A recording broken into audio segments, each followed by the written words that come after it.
Hi, this is Ken Sagoes. I play Kincaid in Nightmare on Elm Street Part 3 and 4 on the great Horror Squad podcast.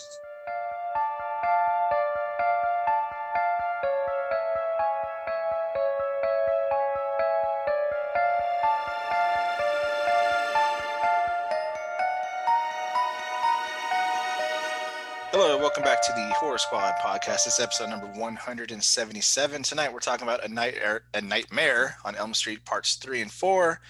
I'm one of your hosts, Todd. We have Sam with the ladder still behind her. Curious. Yep. We'll delve into that later. We got Joe with his beauty light camera thingy set up behind him. And we have Steve wearing, let me see, an Ash versus Evil Dead. Or is it, no, Army of Darkness or Evil Dead? Is that what the show's called? Ash versus Evil Dead. Yep. Evil Dead, got it. Shirt from, I'm assuming, Halloween Horror Nights, because that's his wardrobe. Yep. And we got Todd in front of his beautiful blue book. Is it a bookcase or DVD? I can't. Book. It is the library room. Yep. Oh, nice. Books. Okay, so whose books? Who owns the majority of the books in there? That would be me.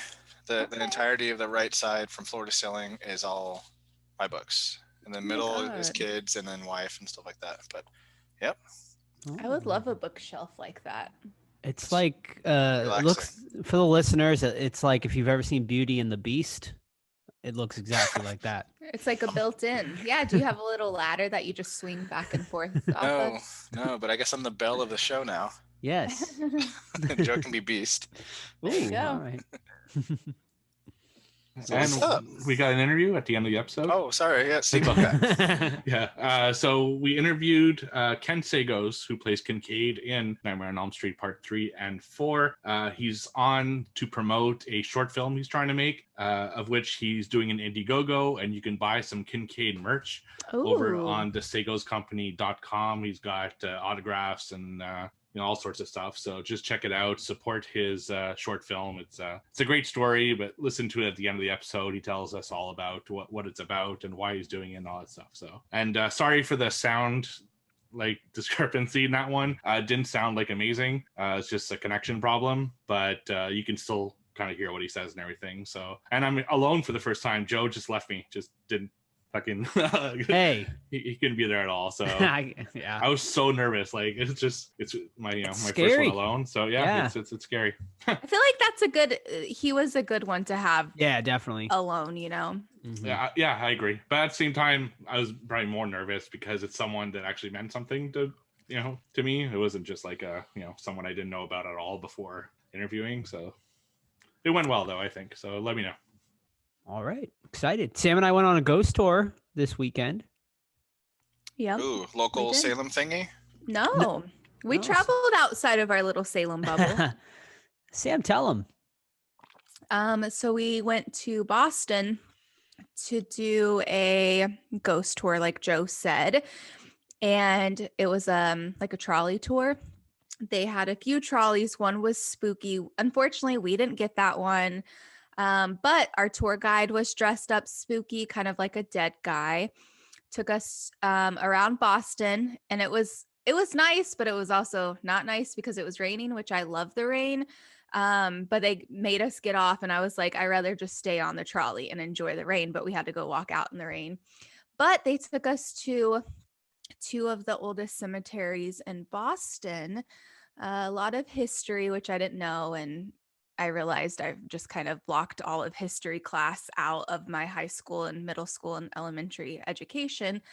But it was fun. And then we also went to it was like a upscale Mexican restaurant, I guess, in Boston. And so this year is really the year that I can tell I'm aging.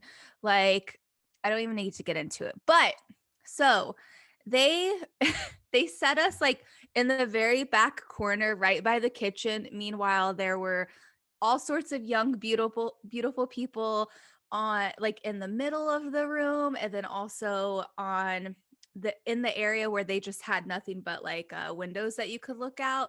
And I was like, Joe, they are hiding us. And he's like, what do you mean? I'm like, we're old and we're not cute. So they put us by the freaking kitchen. Look at everyone young and beautiful, just enjoying their time. So I felt felt a little insecure about that, but Joe, thoughts? I Shaking mean, his head. I didn't think of it, and then when she brought it up, I'm like, oh, you're crazy. But I mean, literally, there was no one else around us at the time, so Were you maybe wearing they like were. a killer clown mask? Or No, something? no, actually, we were dressed nicely. We weren't in any horror gear at all. I mean, I was in like my Exorcist flannel, but it's very subtle. You wouldn't know it There's was a reason. Exorcist. No, it's just a purple and black flannel. You wouldn't know it was like a horror flannel. And yeah, no, we were both dressed nicely. So yeah. Sam thinks it was ageism. I don't mean, know. and they eventually set people around us as the night got busier. I think maybe we were like the first to be seated on the outside area just because everything was full. That's just what I'm going to tell myself. It could just be a new waiter's shift coming in, so you were the first table that they were going to get, which is probably the truth. I'm Or just being they saw dramatic, the lumberjack and are like, put him in the back. So Can't have this guy having beard, food falling his beard and scaring everybody. Yeah. The shittiest part though is being by the kitchen, too loud.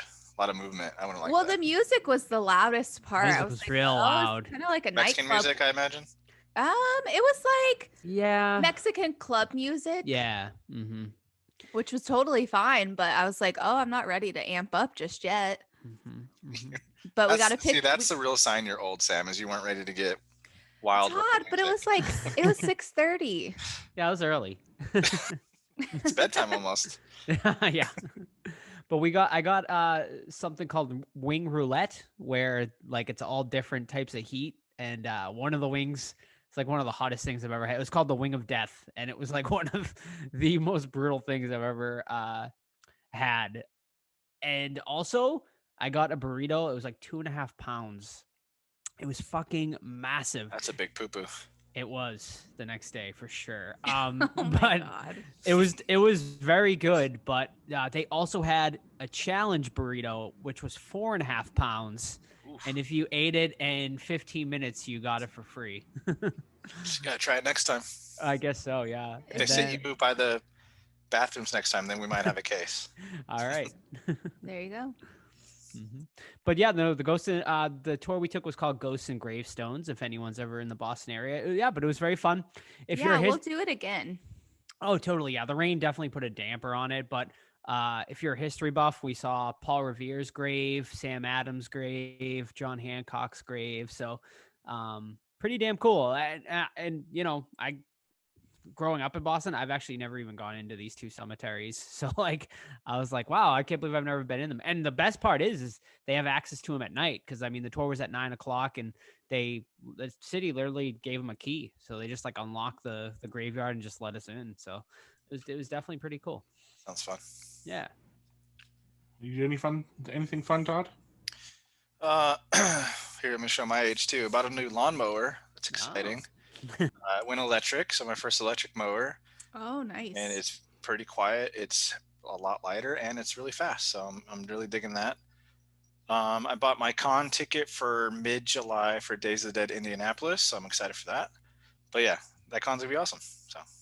Who are you meeting anyone up there, Todd, or do you know anyone that's going?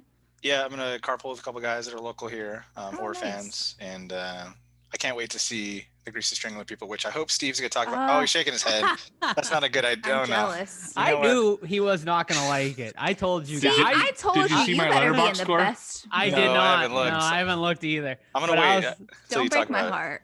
When I saw you, when you guys were egging him on to spend $40 on the DVD, I was like, I don't know, guys. Man, well, you know what? I'm excited because I love that movie. 5 out of 5. Yeah, it's both the two main guys.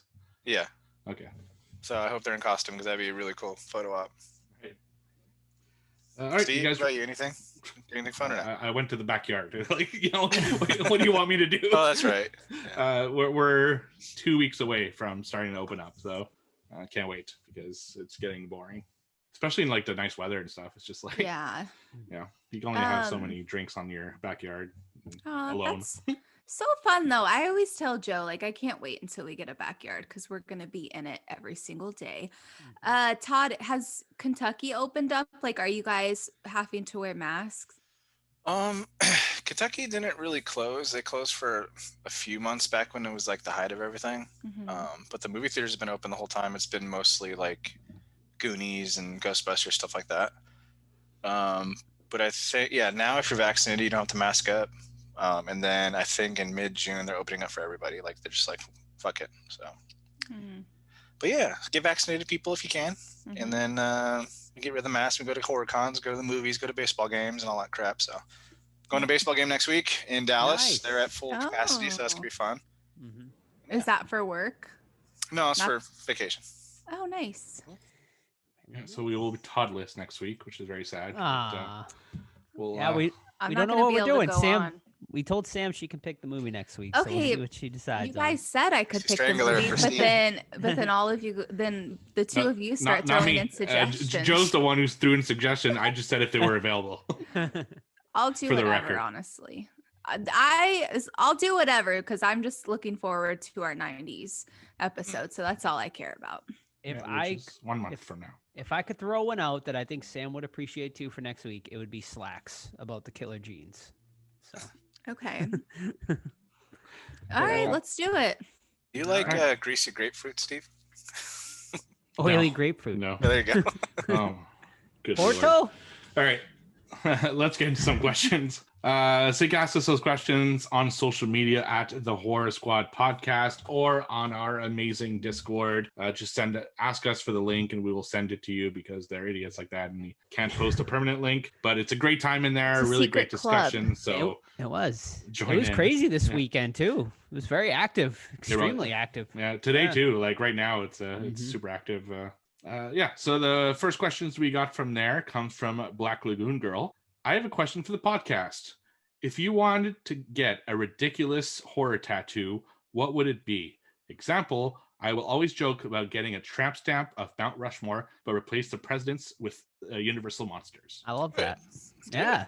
That's a cool Yeah. name too. What was that? Swamp Black Lagoon or something? Black Lagoon Girl. Yeah. Nice. Yeah, that's Katie. Yeah, that's right. Okay, well that's just out of the world, so I'm gonna do one too.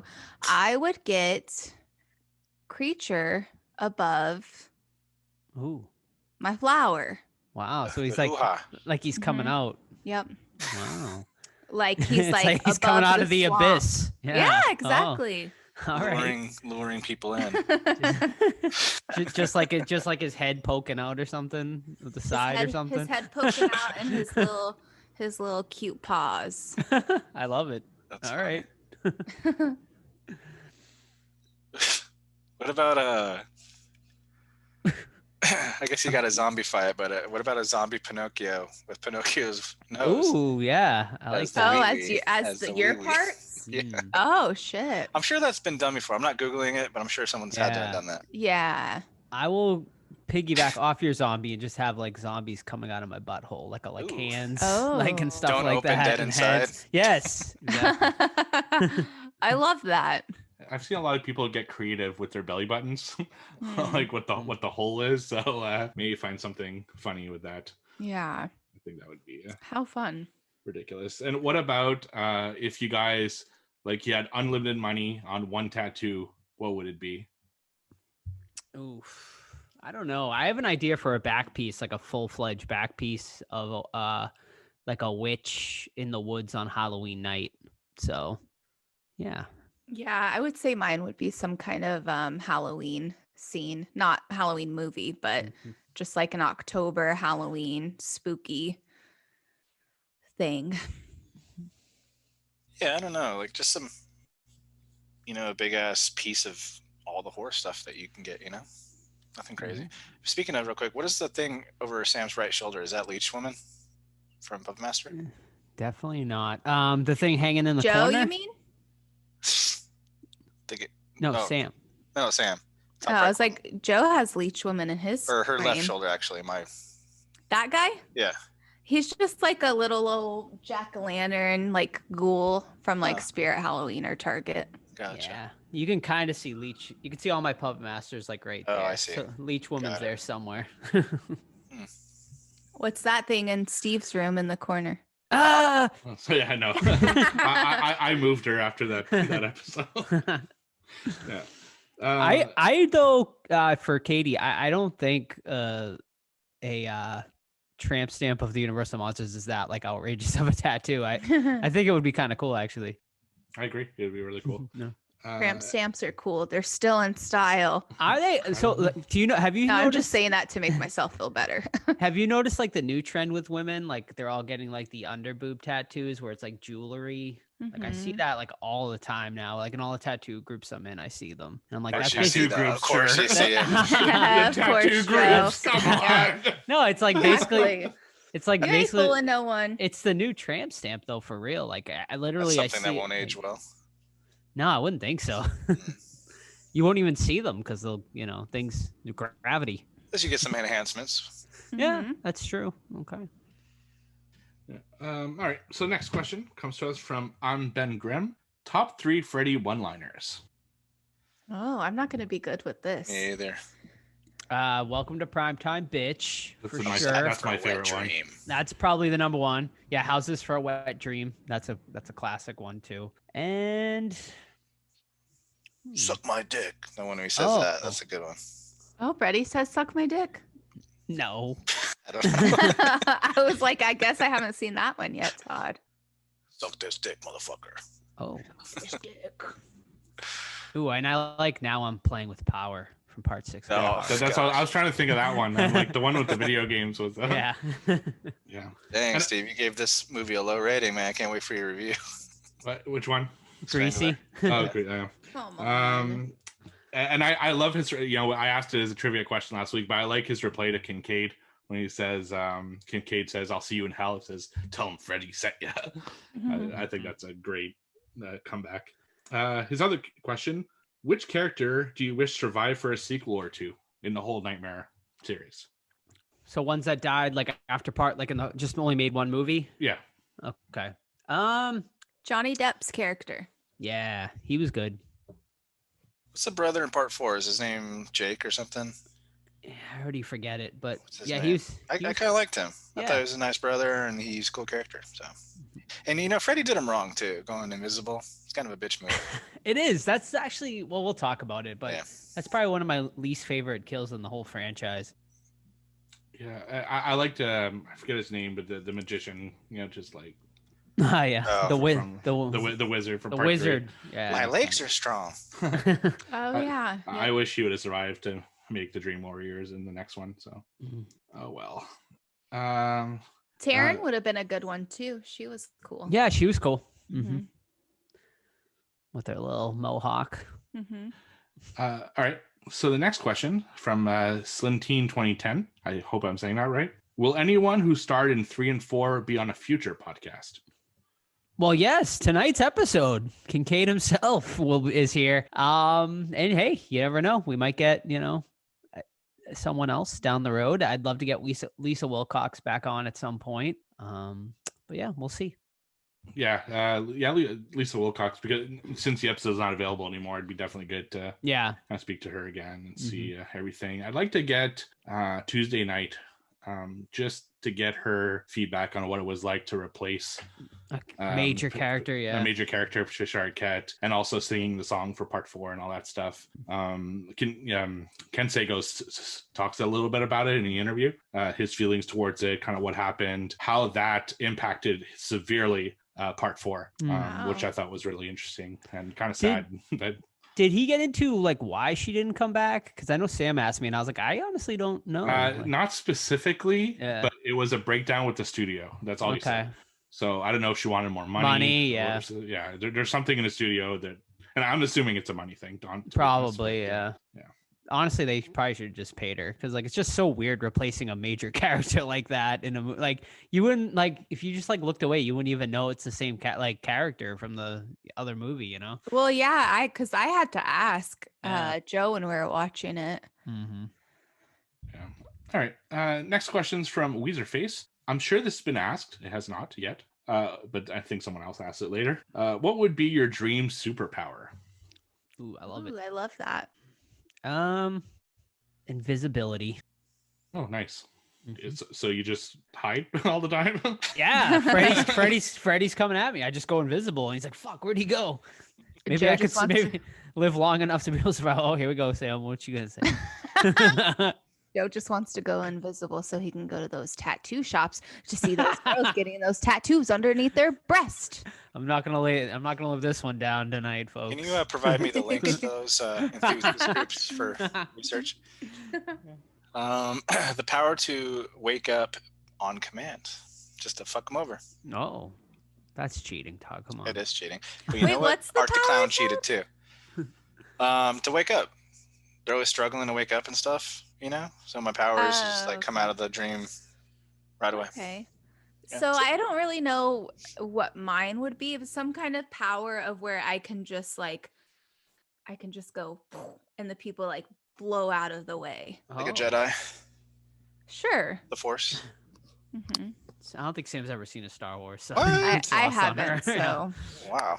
but it sounds like that's what I'm trying to say. For me, it'd be the power of perception. So you're so Oh. intelligent that you can predict anything Freddy is coming at you with, Oh, so I like that it. you I love that. can't get killed.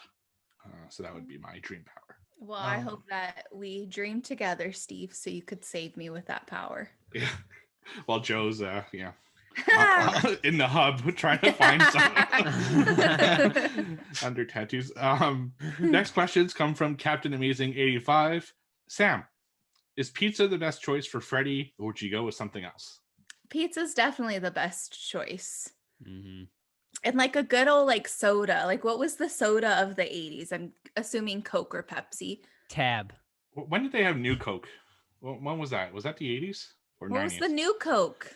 It's when they came out with the new Coke flavor, and then they had to bring was- back Coca-Cola Classic because everyone Because no fucking one bitched liked about it. Oh. Yeah, sounds like it was about the 80s when that happened. Because I don't remember it. So Yeah, that was a big deal, man. That was like, yeah. Yeah, definitely going with pizza minus the meatballs though. the human heads. Yeah. Eh. I don't know. Human heads actually might taste better than than a meatball. I don't like meatballs. What's the point? I have a signed pizza box from Lisa Wilcox That's cool. in my collection, Oh. like a small Bambino pizza. That's cool. That sounds like a don't you have Bambox item. Yeah, absolutely, it is. They gave three months in a row, or close to it. They gave me a pizza box with Lisa Wilcox, sunglasses with Tuesday Night, and a chalkboard with one of the other ones. I forget which one. So Oh, probably the yeah, the the one one your the that, age. black girl from this Yeah. one. Yeah, yeah. So Joe, don't you have the pizza? I do. Yeah, it's like a mini version of it. But Yeah, You yeah, need to it's small. post Yeah, it in that's the right. Discord. yeah, I will. They make a full-sized version of the pizza, and it's animated. Like you click on it, and like the faces scream and like bubble up. Oh, and I stuff. was thinking that was the one Yeah. you had. We saw No, that, we like we did. recently, but you passed on it. We saw it at a con, and I think it was like $100 or something. That's So I not passed bad. on it. That's not No, bad. it's not. Yeah. I was just thinking you're going to say like 3, 4. $100 Yeah. I'd probably grab it. Yeah, you can find it, Todd. They still sell it. I forget what company makes it. I think it might be Ruby's, but nice. All right. So he also asks, what is our favorite one-liner, which we answered before. And his last question: Patricia Arquette got her start in Dream Warriors. What other famous actor started in horror, and you would like to see come back in the genre? ooh, Kevin Bacon. He Or came John- a few times. He did come back. All right, Johnny Depp then. Johnny Depp. Yeah. He came back a few times. From Did Hell. he? Yeah. I want like a legit, like a Window? real horror movie. Or not though. Rear Window, Secret Window. Bring him back. He did. He was in Nightmare Part 6 or 5. He Very comes back briefly, for a right? small Yeah. cameo. Yeah. Oh, that's cool. Leonardo DiCaprio. Do you ever come back to horror? Shutter Oh. Island, kind Shutter of. Oh yeah, Oh, Shutter yeah. Island. It's yeah. it's like it's borderline. That's borderline there. Yeah. Sam, a good tell him one. about the Shutter Island thing you were Oh telling me yeah. about. So there's a drive-in. I don't know what town it is, but I saw an advertisement for it. They were doing the showing of Shutter Island, and they were charging. I can't remember, Joe. Well, it's Shutter Island at where they actually filmed the movie. Did you say? Okay. No, Yeah. I didn't say that. So the location where they filmed the movie, they were charging per carload how much? $65 a car. Ooh. For Shutter Island. Yeah. That's too much. That's Yeah. too much. And on the post, everyone's like, why is it so expensive? And they're like, well, we're just covering the cost to run it. I'm like, okay, does it come with free snacks? Does it come with another movie? Like $60? $12 burger probably too. Yeah, maybe. But they were just like, don't worry, it's per car, as if that made it any better. I'm like, It's it's Shutter ridiculous. I mean, it's cool being at the location, but $65. Eeh. This pizza's on eBay for $109. That's not too bad. That's Yeah, not too bad. I was gonna say I found it on a website for 70, but it's out of stock. So what is it on eBay? 109. 109. Yeah, it's not bad. How big is it approximately? Like a full size pizza. Oh, really? Yeah, like a 16-incher. Okay, Mhm. nice. The next question's from Rinfa. If Freddy trapped you in your worst nightmare, what would it be, and do you think you could survive? I'd be Freddy as a Ooh. fucking shark, which would be kind of funny. That was cool. And That was so cool. Yeah. Yeah. Wait, Freddy? When was Freddy a shark? in part 4, he's like a shark with instead fin. of the Yeah. fin, it's like blade hands. Right. I don't remember that at all. We just watched it. When she's on the beach Jeez. and everything. Yeah. Oh, okay, yeah. No. I was thinking like a Freddy with like a terrible Actual, animation with his yeah. mouth as a shark. But yeah, They could have totally done that. I they think. did the worm or snake. Yeah. Mm-hmm. Mine would be something to do with like heights. Like I'd be like on like a ladder or something, and like Freddy would be shaking it, or like I'd be like on like this like massive extension ladder that's like 100 feet tall or something, and Freddy's like shaking it or moving it and shit. And no, I'd probably fall and die. I don't know. I feel like I don't know. What's my biggest fear? Maybe like dying alone or getting older. So maybe he makes things happen to me like as if I'm aging super fast. You know, like my teeth fall out. I lose Dang. my vision. All Kinda right. like My, Ghost. my bones start. Like the old trailer that just came out. Yeah. Oh yeah. Oh I yeah. don't know. I don't know if I'll be able to see that. Yeah. We went and saw A Quiet Place 2, which not gonna say anything about it because I know we're gonna cover it. But they had the old trailer and it looks great. I'm really excited for Best, worse, or on par? it. For what? Quiet Place 1.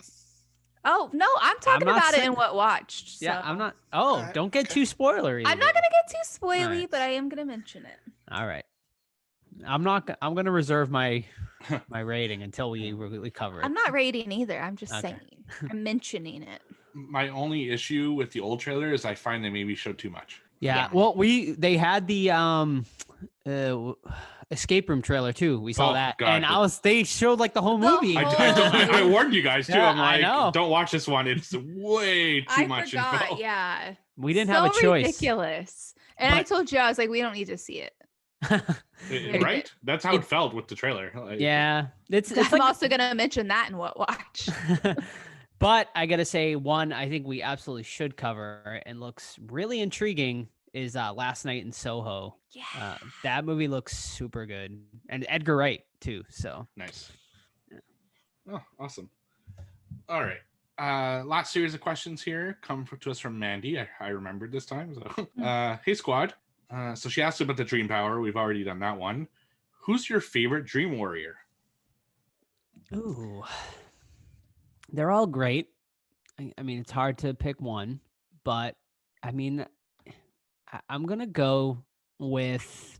Are you ready? Ready. Is I was this a trivia I question? was trying to build up the tension. No, I like the geek guy, the dungeon master. He's fun. Yeah.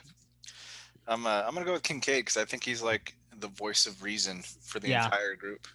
Even when they're in like therapy, he's always pretty honest, and he's the strongest one, obviously. So I'm going Kincaid. This is tough. I'm gonna go with the original Kristen, but I will say I can't remember his name. He's was it Kristen's boyfriend in part 4? Is he a dream warrior?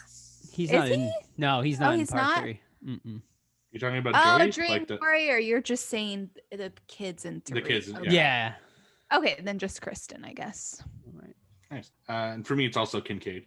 I think he's the funniest, and he's also Mhm. the one I feel is he like acts as the audience.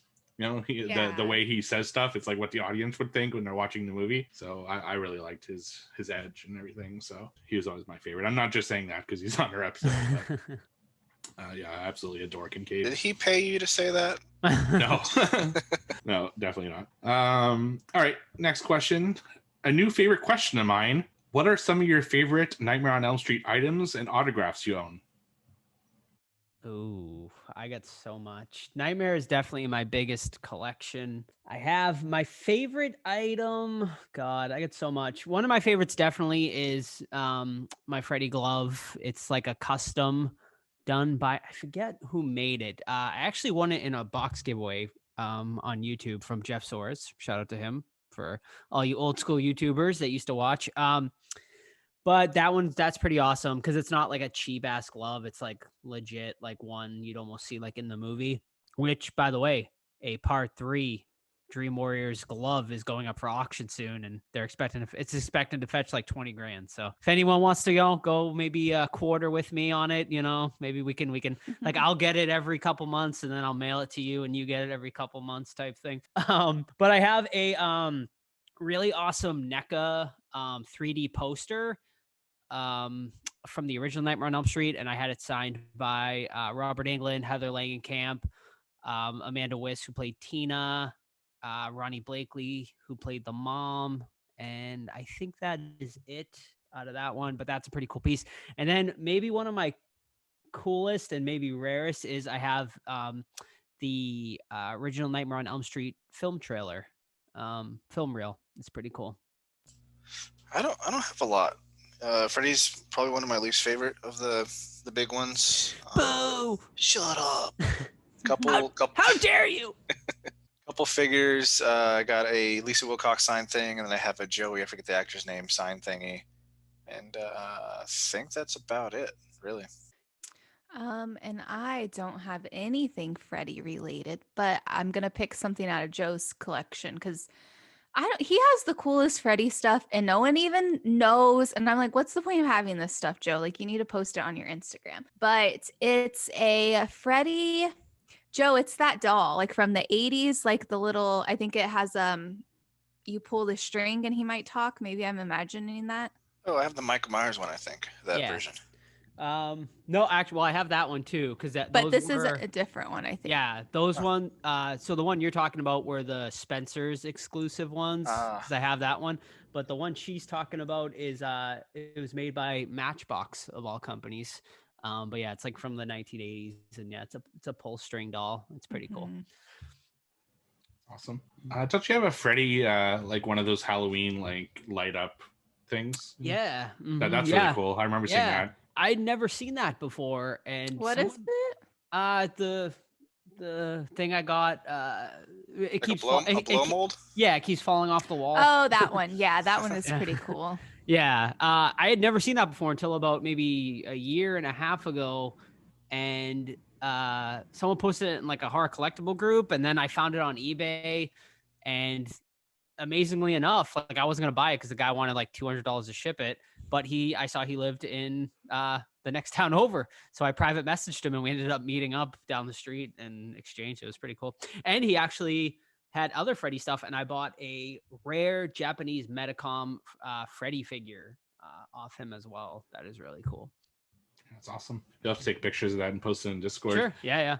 For me, I think I have all the Dream Warriors autograph. But I never put them together, so I'm not 100% sure. But I'm pretty sure I have them all at this point, except Kincaid, but it's coming. So because he sells his autograph on that website. And I also bought a 1 of 34 canvas Kincaid print, which he also signed, which is part of his Indiegogo. So I'll send a pic once I receive that. As far as stuff I own, like I have right now, I do have a signed poster. I have the same people that Joe mentioned on his, except I didn't meet the mom, so I'm missing that one. And as far as items go, nothing like too crazy. I have a cool Freddy bobblehead and a few figures and stuff, but nothing that I would be like, this is a great piece or anything rare.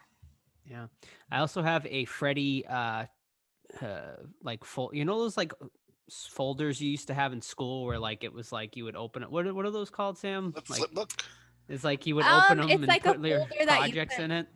It's like those folder. Oh my god, it's those folders that you would put in Trapper Keepers. Yeah, it's pretty cool. Yeah. And I also shout out to my good friend Paul from the UK. He got me a UK version of Freddy's Dead that comes with the 3D glasses. That's pretty cool. A VHS. It's pretty sweet. So I could go. I could make a whole episode on all the Freddy Wait, shit. I but have, you honestly. Joe also has these Freddy sticker books where it's like books and you collect the stickers and then you can Yeah. put the stickers in it. It's so cool. Yep. It's like awesome. It's like 90% complete. Like I got it like maybe 5 years ago, and like when I first got it, I went on eBay and bought like maybe like 200 packs of these stickers, and because I tried to complete it, and it's like it's almost there. Maybe I'll get back into it and try to fully complete it.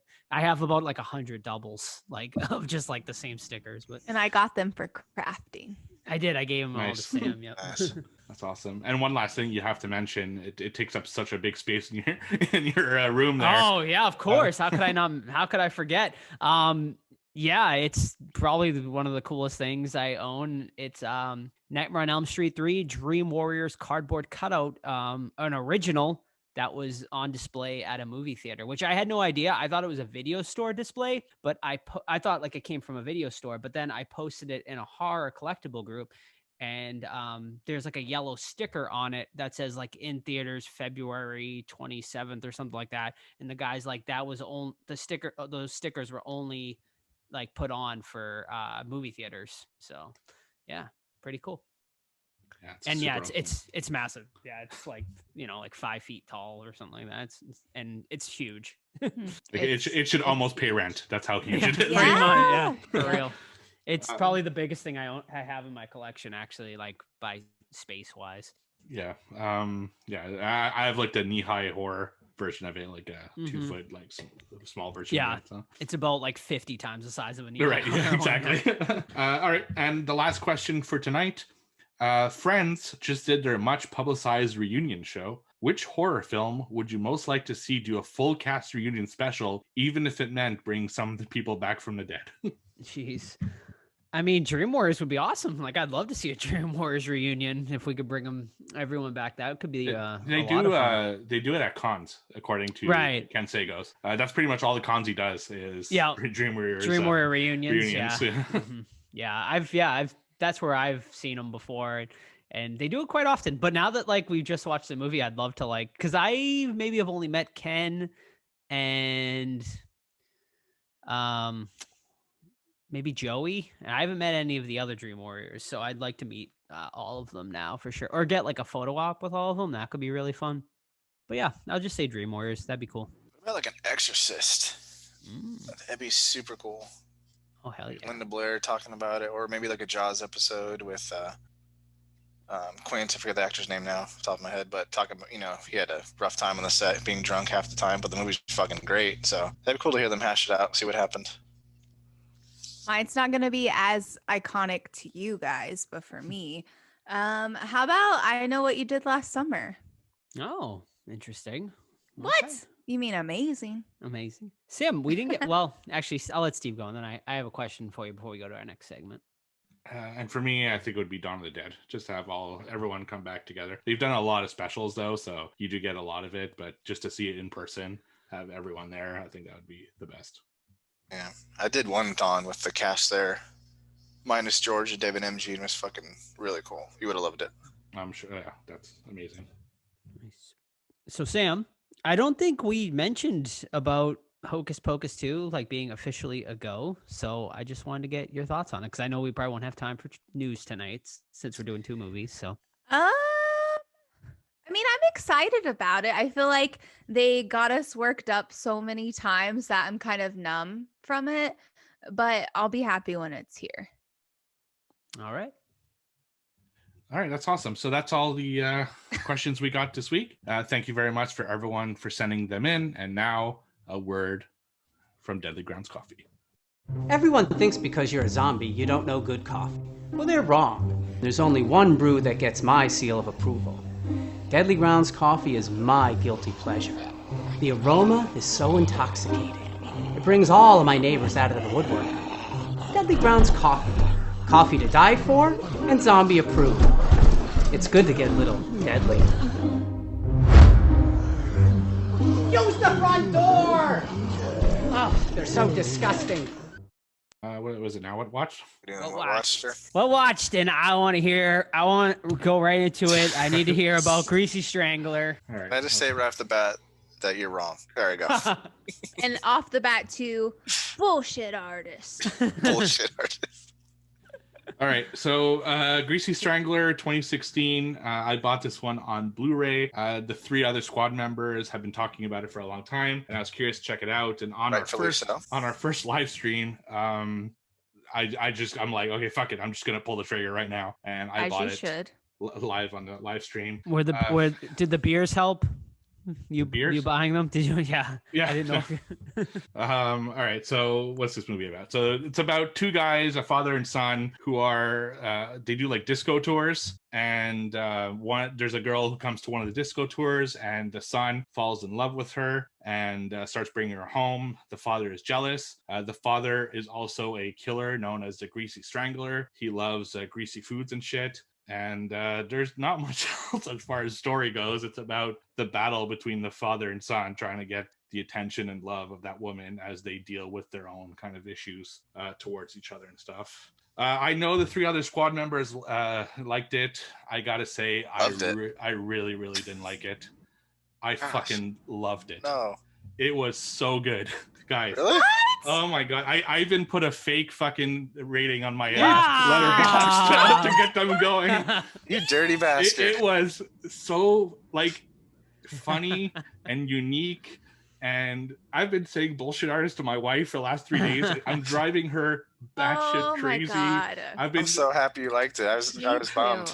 She came into the living room the other day, and I'm just there, and I start dancing, hootie tootie, disco cutie, hootie tootie, and I'm expecting the fucking divorce papers at this point. What does she think? What does she think about it? She wants to, right? She's like questioning my sanity. You know? But at the same time, she started quoting it a little bit, so I think she liked it and hates that she likes it. Yeah, that's what I think happened. But yeah, like that's amazing. This movie, from scene to scene, you never knew what was going to happen. Like it could be anything from scene to scene. It is such a weird movie, but in a good way. I talked about Fried Berry not too long ago. It's got a similar like style where it's really random, goes from like place to place, but it didn't have like the heart that this one had. Like I just fucking adored it. I can't wait to watch it again. Yes. That is amazing. Okay, so I was like, I had hope. I was like secretly inside, I was like, I know that Steve is gonna love this. So when you were kind of acting like you didn't, I'm like, oh my god, I really like had a feeling that you would like it.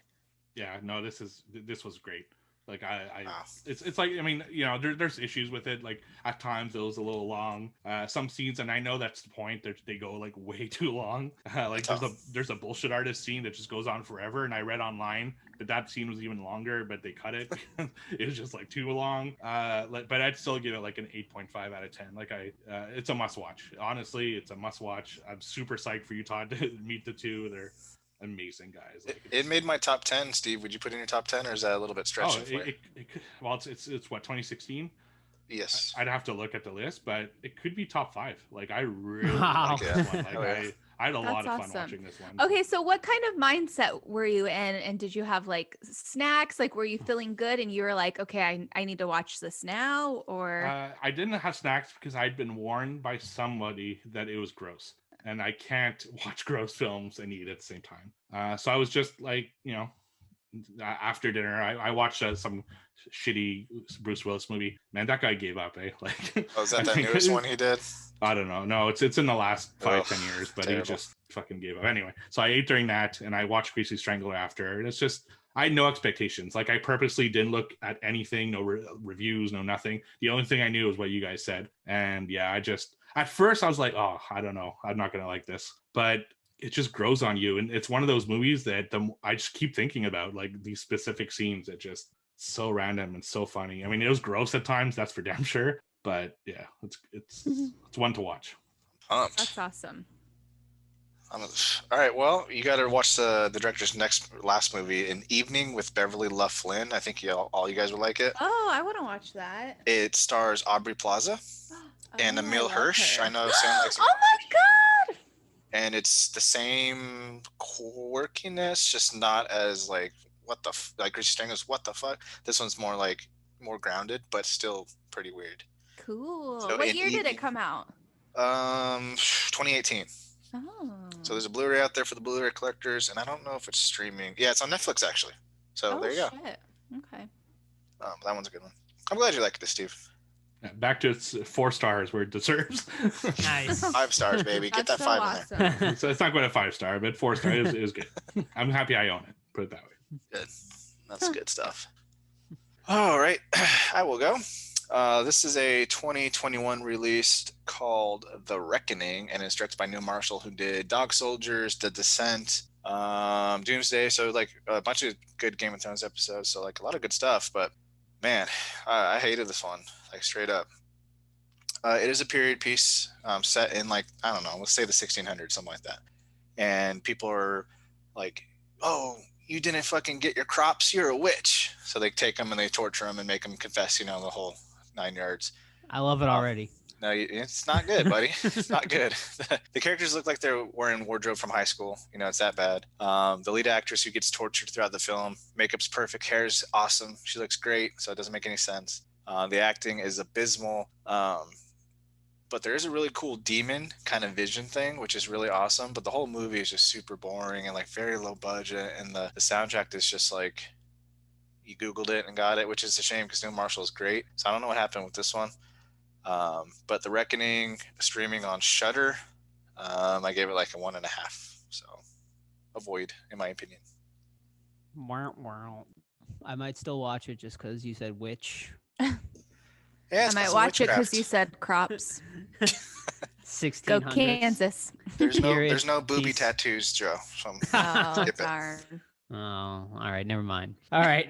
My next one, or my first one, I should say, is a 2020 release starring our girl Angela Bettis from May, of course, who you guys all love. And it's called 12-Hour Shift. So this one is about a woman, Angela Bettis, who is a nurse working a 12-hour shift at a Arkansas hospital. But she is a dirty nurse. What she does is she's kind of a Dr. Kevorkian type who kills the patients and sells their organs, their sexual organs. No, not sexual, just their just their organs. I was Does she have sex with the patients too? I was trying to do my Captain Spaulding, their sexual organs. But no, she sells their organs on the black market to this shady guy played by David Arquette and Mick Foley, of all people, who makes a very small cameo. But yeah, and basically she hires her like redneck cousin to come pick it up. The coolers get mixed up, and when she goes to drop off the organs, realizes that the organs are not in there. And basically they have to find new organs, or else basically they're both going to be up Schitt's Creek and, possibly murdered or, found out that they are doing these shady practices, and just crazy shit ensues from there. I would say it's like kind of on the lines of a horror comedy, but it's just like a batshit crazy movie. Overall, I enjoyed it. It's a pretty fun time. I mean, it's not like a perfect movie or anything like that. I definitely had some issues with it, but overall, I definitely think it is worth a watch, and I gave it 3 out of 5 over on Letterboxd. And it's VOD right now. I don't believe it's currently streaming anywhere for free, but I'll double check on that. Sammy. So mine will be a brief mention because we're gonna cover it on the show, and I can't wait. And that is A Quiet Place Part 2. Dun, Go dun dun dun. go see it. The Deuce. It was quick. really good. Out of a 5 scale, Sam, what is the original for you? A 5, 4.5, 4? I would say 5. 5. Mm-hmm. Okay. Yeah. Well, and I was watching a few interviews that John did recently just to kind of get amped up for this. And he talked about, like, I didn't know that he originally didn't want to do a sequel to this. And so then he's like, okay, well, I got to do it. So then he writes it out. And his wife, Emily Blunt, which is also in it, she's like, that's great. Good for you, but I'm not going to be a part of it. Like, you go do your thing, and I'm going to sit this one out. So then he finishes the script. It took him 12 days to write, which I think is amazing. Maybe not. I don't know. I feel like that's a talent, but Maybe because there's no dialogue. you know what, Todd? You're so Uh, smart. There's more dialogue. There's more dialogue in this one than Is there it? was the first one. Yeah. He's like, exterior, John. He grunts. And so then he finishes the script, has Emily read it, like the opening sequence, and immediately she's like, so I'm gonna be in this. And he's like, yeah, I thought so. It was great, and they show more of the monsters, which I loved. I feel like the monsters were one of my favorite parts of it. Were they better looking? I think the same or better, maybe just because you could see them like in the daytime, you could see them up close. They were on the screen for a lot longer. Yeah. I have so much I want to say, but I'm gonna reserve. But all I will say is I don't think there'll be a better opening to a movie this whole year. It was one of the opening sequence is amazing and is worth seeing for that just alone. For that, yeah, I agree. So a worthy sequel. And what's Yeah. his name? Cillian? Cillian Murphy. Yeah, he did such He's a great great. job. Yeah. Does he try to fucking bang the girl right away? No. Interesting. Mm-mm. Okay. Nope. He's such a talented actor. Like it always amazes me how much people love him. I love him. Yeah, he's Like great. everyone loves him. Mm-hmm. He's like 28 never Days been Later, in. man. He's like everything I've ever seen him in is good. Like I've never seen like a bad movie with him. So Has he ever been in a movie where it's like he's the main focus? Like 28 Days he's Later. 28 Days Later. Yeah. yeah, 28 Days. Oh yeah. Of course. But He I mean, shows Dong in that recently, for all the ladies too. he's a babe. He was. He's I mean, still hot. he was like a very big character in Batman Begins. Like he was the main villain. Yeah, I Scarecrow. remember that. But I guess I think Ra's al Ghul was more the main villain than. I guess so. Yeah. He had a big role in the core though. I don't know Did if you he? guys saw that one. Yeah, No, I haven't. yeah, that's pretty good. He was in something. Fuck. He always in that Peaky Blinders show. I know it's popular. I've never Yeah, seen he's it. the main character in that. I watched the first couple seasons and it's pretty Yeah. good. I didn't continue on with it though. He's in the movie where they're in dreams the whole time. Leonardo DiCaprio. Oh, side character. Inception. Inception. Yeah. Yeah, that's a good one too. Yeah, he is Yeah, pretty big he's character great. in that.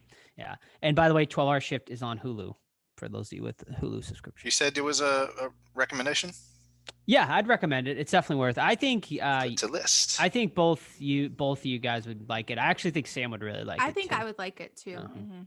I think you'd all enjoy it.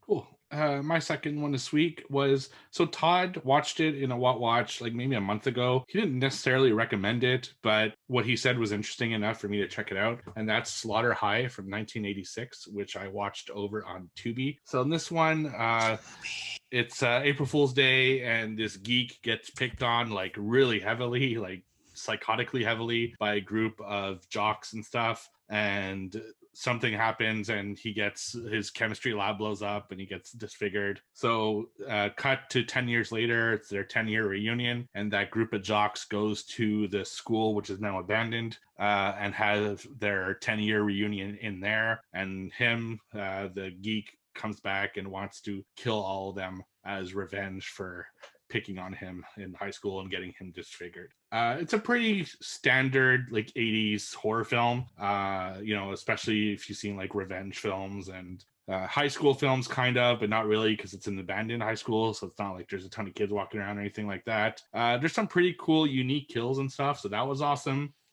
I read Todd's letterbox after, and he's super right. There's this fucking like note that they play or this like series of notes throughout the whole fucking film, and it's so annoying, and it's just the same. It's the worst. It's like super distracting throughout the whole film, and I laughed so hard when I read Todd's review about it because it's so true.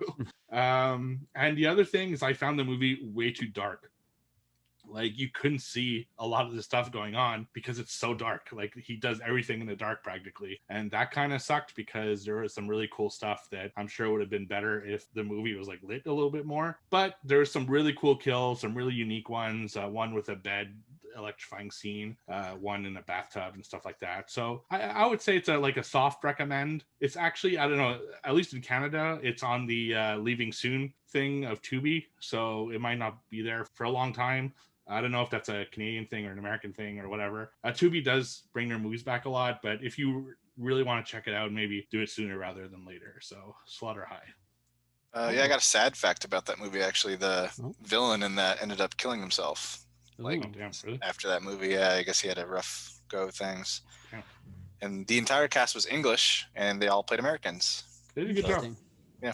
You can tell though, they look British, but they played. They had like voice wise, they did a good job. So Yeah. Nice. All right.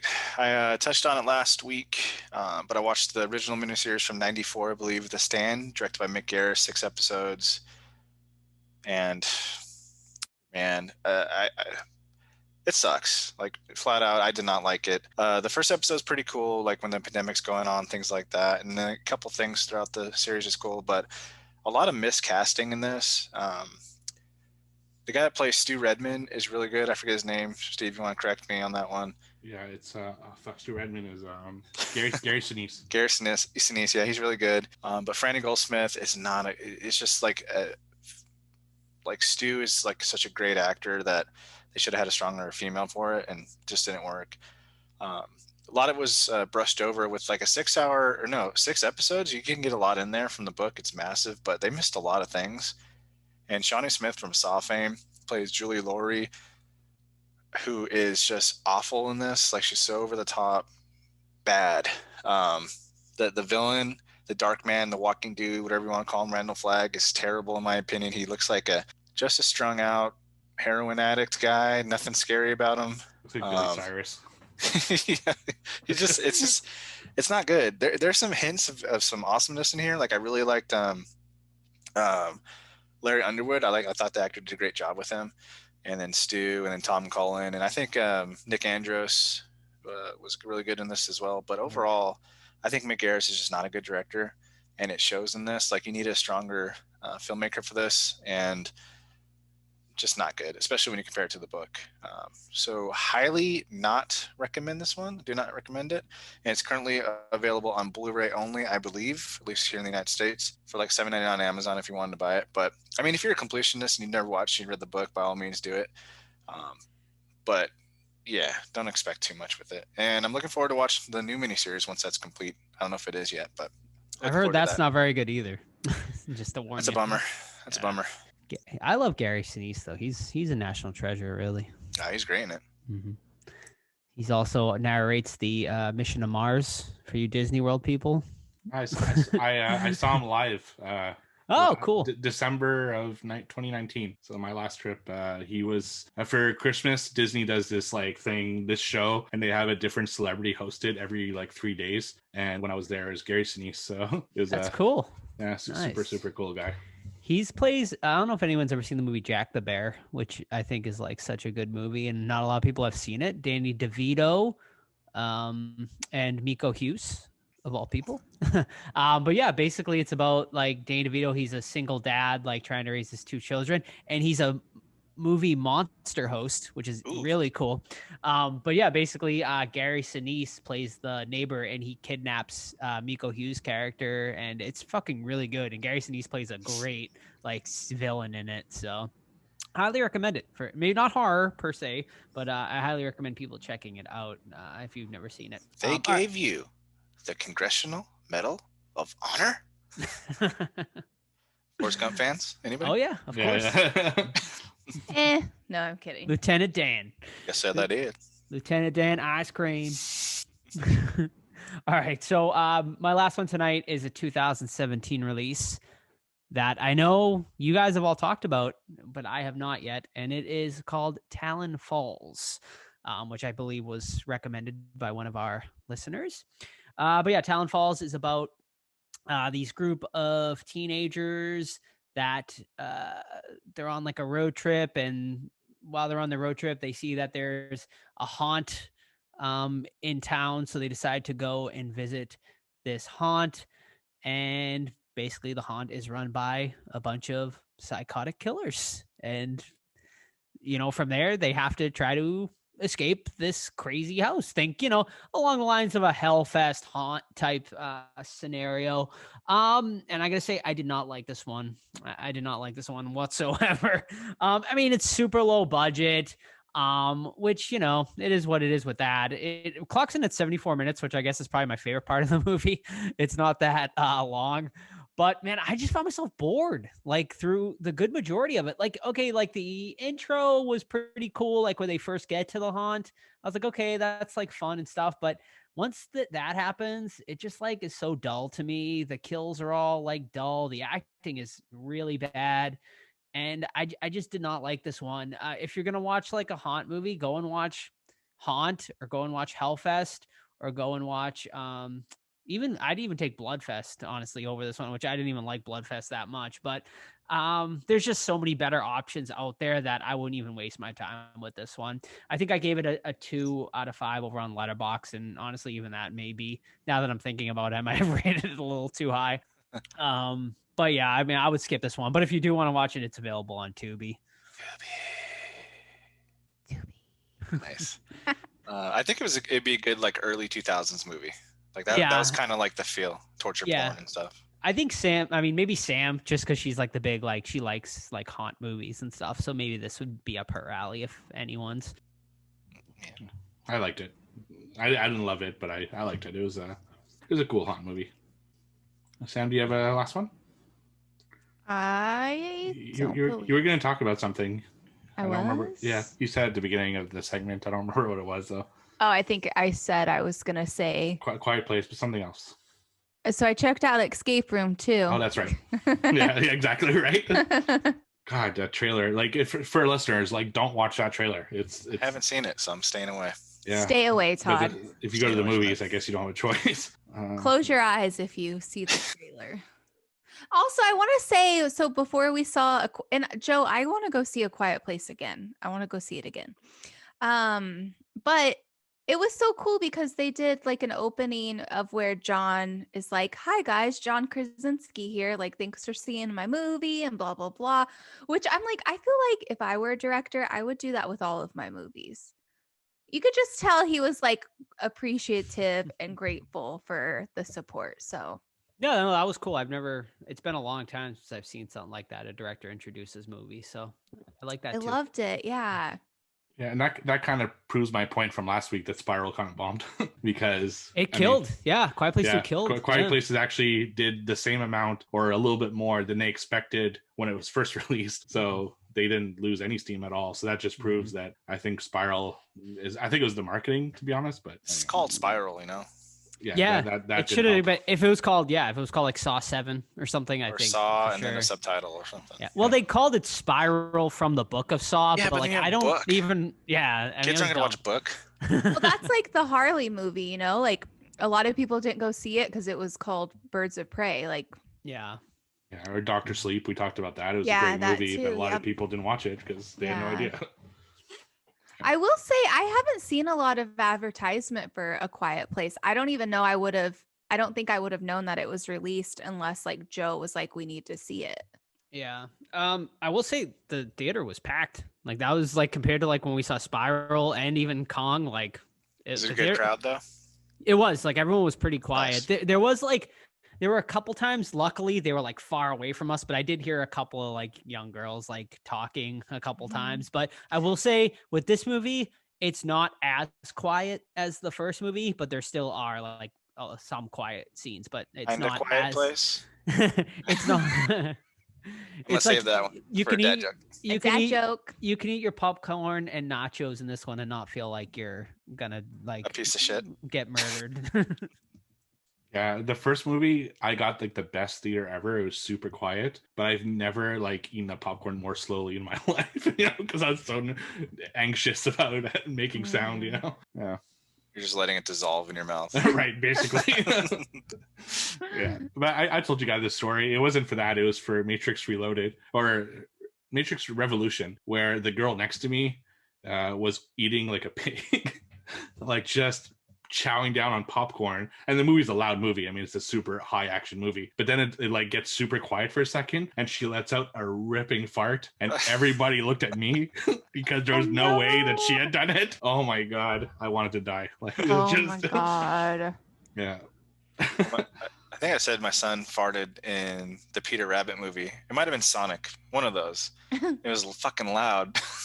And people turned around and looked at him, thankfully. And he's a kid, so it's fine. Oh my God, that's too funny. That's why you hold in the farts, because you never know if it's going to be a loud one. Never know if you get betrayed. Right. Yeah. Yeah, So I don't know that about Did Sorry, you guys go have leather seats at yours? Our seats are all leather at our theater, so there's no hiding it. You know, there's no there's no Yep. cushion to like absorb the sound. It's, You can't do the one cheek raise. no. It'll echo throughout the whole room. You can't trust it. Might be a shark next time. All right, trivia. Yeah, Get them Do trivia it. questions out. The scores Let's are do it. as follows. Joe taking the lead, 57 points. Steve Todd battling out for second with 54. Sam battling out in fourth place with 36. Let's go. Who's All going right, first? right. I'll go first because I have one on Instagram that I Ooh. need to pull up here. Ooh. All right, so this one comes to us from Weezerface. So thank you very much for the question. During the actual filming of the Crispin Glover dance in Friday the 13th Part 4, what song was he actually dancing to? Metallica song. We discussed this. I can't remember. It's wrong. It's wrong. It's not Metallica. It's not. Well, fuck.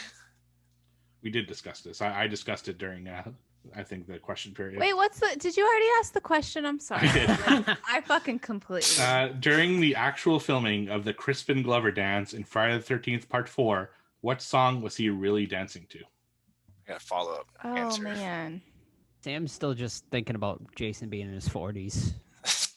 You mean born in the 40s? Yeah, born in the 40s. Yeah, born in the 40s. Well, he was in his 40s then, because the movie came That's out true. in the 80s. Yeah. Jason's old. Okay, that's true too. Okay, so what did Todd guess? I said a song by Metallica. He's in Metallica. And what did Joe guess? I Nothing. haven't guessed yet. Okay. I feel like we talked about it. When we were... I mentioned it. I'm 100% sure I mentioned this. I'm going to say Eddie Murphy. My girl wants to party all the time. No. I'm going to say Prince's Purple Rain. Nope. Is it Back in Black? That's right. Back in Oh, Black nice. by AC/DC. Oh. Hey, And- boy. I remember it was something along those lines of Metallica or AC/DC or Led Zeppelin or All something. right, Todd. Yeah, and Weezerface was mentioning that she found a YouTube clip where they matched it, and it works way better than Does the it actual really? movie. Yeah. I can't imagine it working better. Yeah, so I'll try He's to such a find it fucking and put it in goof. the Discord because it's I would love to meet Crispin, man. Put him on a Friday Oh, God. poster. yeah. And a That'd Back be to the awesome. Future, of course. Yeah. He Yeah, must he be- didn't He's anti sign. that. Yeah, he didn't sign when I saw him, unfortunately. I'm surprised he was even there, to be honest with Yeah. you. That's how, like, He's still angry about Back It to the was- Back to the Future. Yeah. It wasn't even a big horror con either, which was like the craziest part about it. Yeah. Okay, I'll go since I got that one. All right. Okay. In Neil Marshall's The Descent, how many ladies go into the cave? 5. Got 5 on the board. Sam, would you like to take a guess? 6. Sam is correct with 6. Oh, all right, Sam. Nice. Yeah, I was going to say 7. 6 hotties. Good All right, movie. Sam, you're up since you got that one right. Okay. Are you ready? Let's do it. Yes. Are you sure? Get No, it out. Okay. I mean, she doesn't Yes, even it have is. any. That's why she's stalling. You better shut up. You better shut Ooh. it. Okay. All righty. Shout out to Missy. Topanga. No, not Topanga, not this week. Shout out to Missy for sending me this trivia question. Okay. Ready? Yes. Yes. In part 4 Oh, of Nightmare on Elm Street, okay. I was confused. What are you confused about? I was just joking. no trivia point for Joe. Automatic disqualification. Okay. What is the name of the diner? Craven. Yay, boy. Todd got it. That was my first trivia question too. Damn it. Better Yay. find a new question. All right. Well, I have one. Go. Okay. Whoever starts can finish.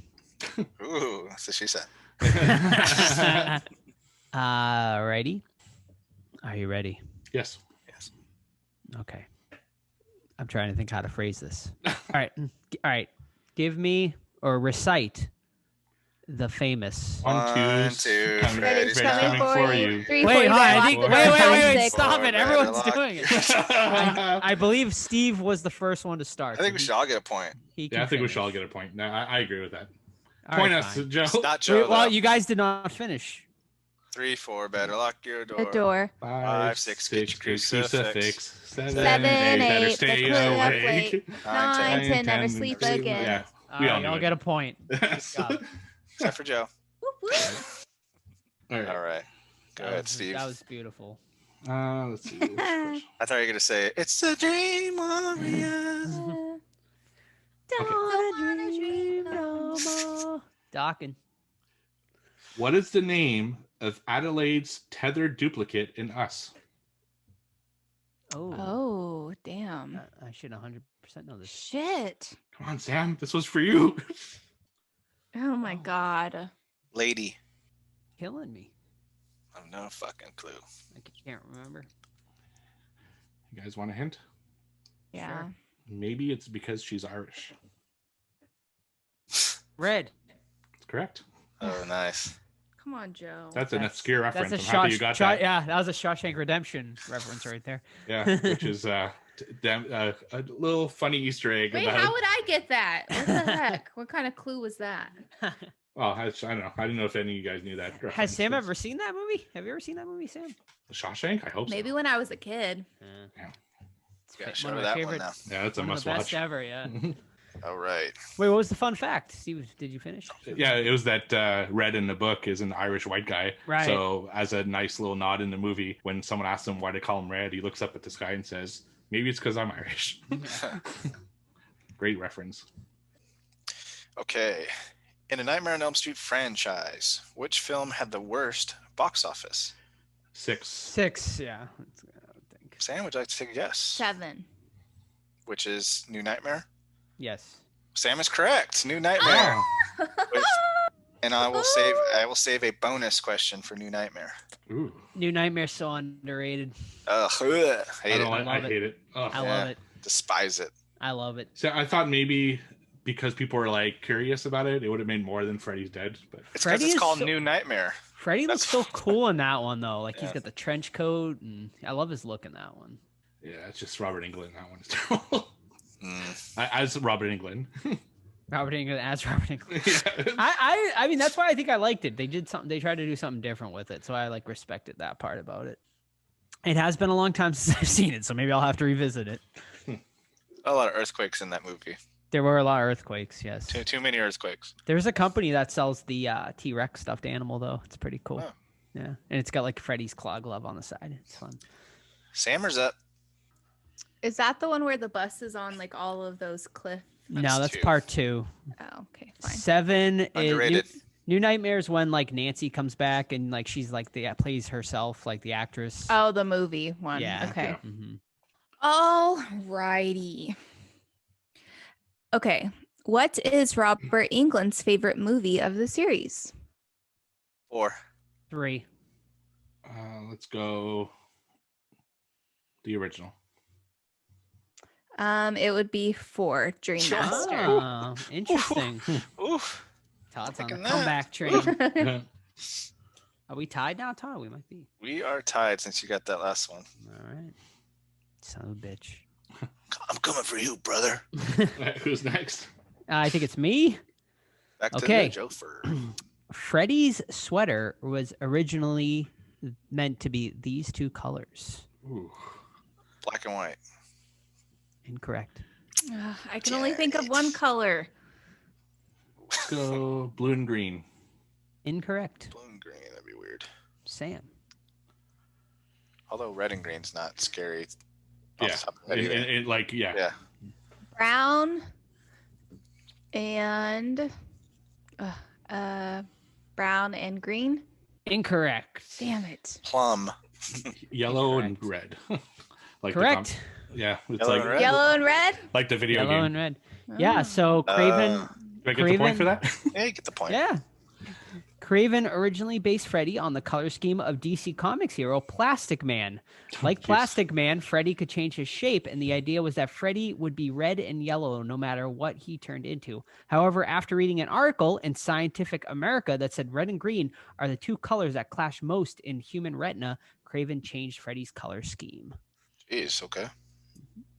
Fun fact, Alright. when I was 7 or 8 years old, my mom found this black and red sweater that was striped just like Freddy. So I decided to go as Freddy that year. And I went to a house at 7 or 8. And the guy's like, that's not even Freddy's colors. And he gave me shit for it. What a bitch ass. Because it wasn't Kid, green no and red. kidding. You gotta go back to his house as an adult, Steve. Tell him what's up. Yeah, egg his house. I was just like, I didn't understand because I thought it was red and black when I was a kid. Mm-hmm. With on the shitty VHS and my 20-inch fucking Yep. TV, you know? Aw, Yeah, I'll never forget that. I bet you looked great. Yeah, thank you. Should I do an Insidious question or a Nightmare on Elm Street Ooh. question? Whatever your Insidious. heart desires. Both. One is Yeah, your well, last, you and have two one is a questions bonus. left, so. No, I just have possible ability or different possibilities. Okay. Okay, anyway, I'll do Insidious. In Insidious, name Lin Shaye's 2 helper characters. Specs and what's the other guy's fucking name? Someone can steal it. Oof. Someone Pete, can steal it. Pete is incorrect. Seth, God, the other one's the funniest too. Yeah, Carl. No. Okay, I'm done. no, it's like a last name, I think. Yeah. I Ooh, can't remember, look though. at it. Tip of the wieners for them. I Olsen. I don't got it. I don't remember. Tucker. Tucker is correct. Oh. Yes. What is it, Tucker and Specs. Specs. Specs?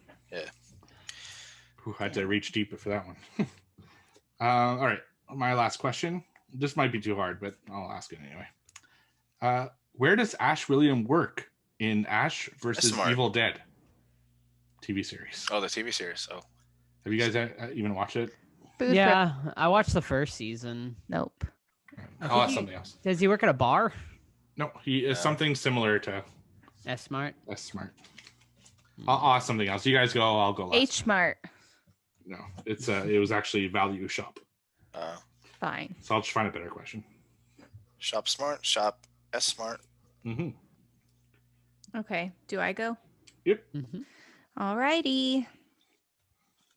What was the budget of Dream Master? I'll give whoever's closest. $8 million. Closest 30. without going over. 30 You million. can go over, just closest. I'll go Dream Master. Let's see. I'll go 10. What did Joe say? 30? 30. It was 13 million. So Steve gets Oh. the Steven point. got it. Steve, it's a big Nice. night. No writers on that. Yeah, writer strike, right? Yeah, writer strike. Interesting. Yeah, Kincaid. Ken Sagoes. I was called. I wrote on all my papers Ken Sagoes because I was always going to call him Kincaid. Talked about that when they did the group meeting to talk about the film, they only had didn't have a script. It was just like an outline essentially. Wow. So Cool. yeah. All right. Your follow up, Steve? I haven't found one yet. So you guys keep going and I'll go last. All right, I'll go. I think this is my last one. All right. This actor was originally cast to play Glenn, but due to wanting too much money, was replaced by Johnny Depp. Ooh. It is Bill a Paxton. very famous actor. George Clooney? Incorrect. Very famous actor in 87. Was he famous then? Yeah, I would say so. Yes. John Cusack. Incorrect. Darn. I'll give you all one more guess. Let me see if I can give you a hint. Tony here. Danza. No, but hold on. Let me give you. Let me give you the hint first, and then I'll let you all guess.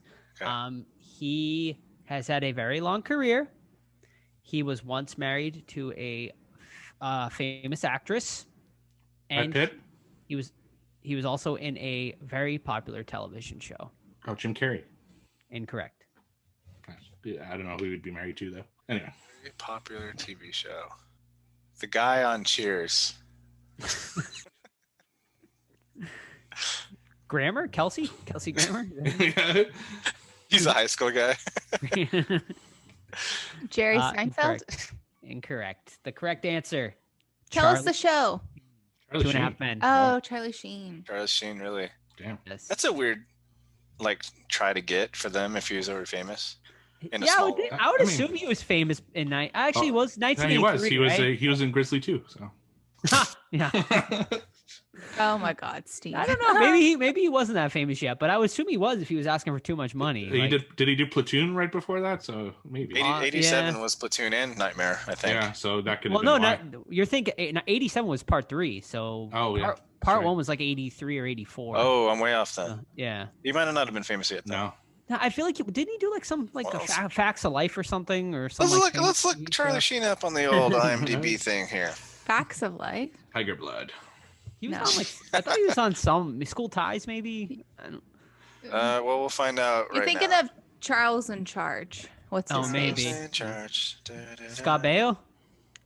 Was that his name? Yeah. Yeah. That's funny. Charlie Sheen, his only 2021 release was Grizzly right now. No, he was in Red Dawn in '84.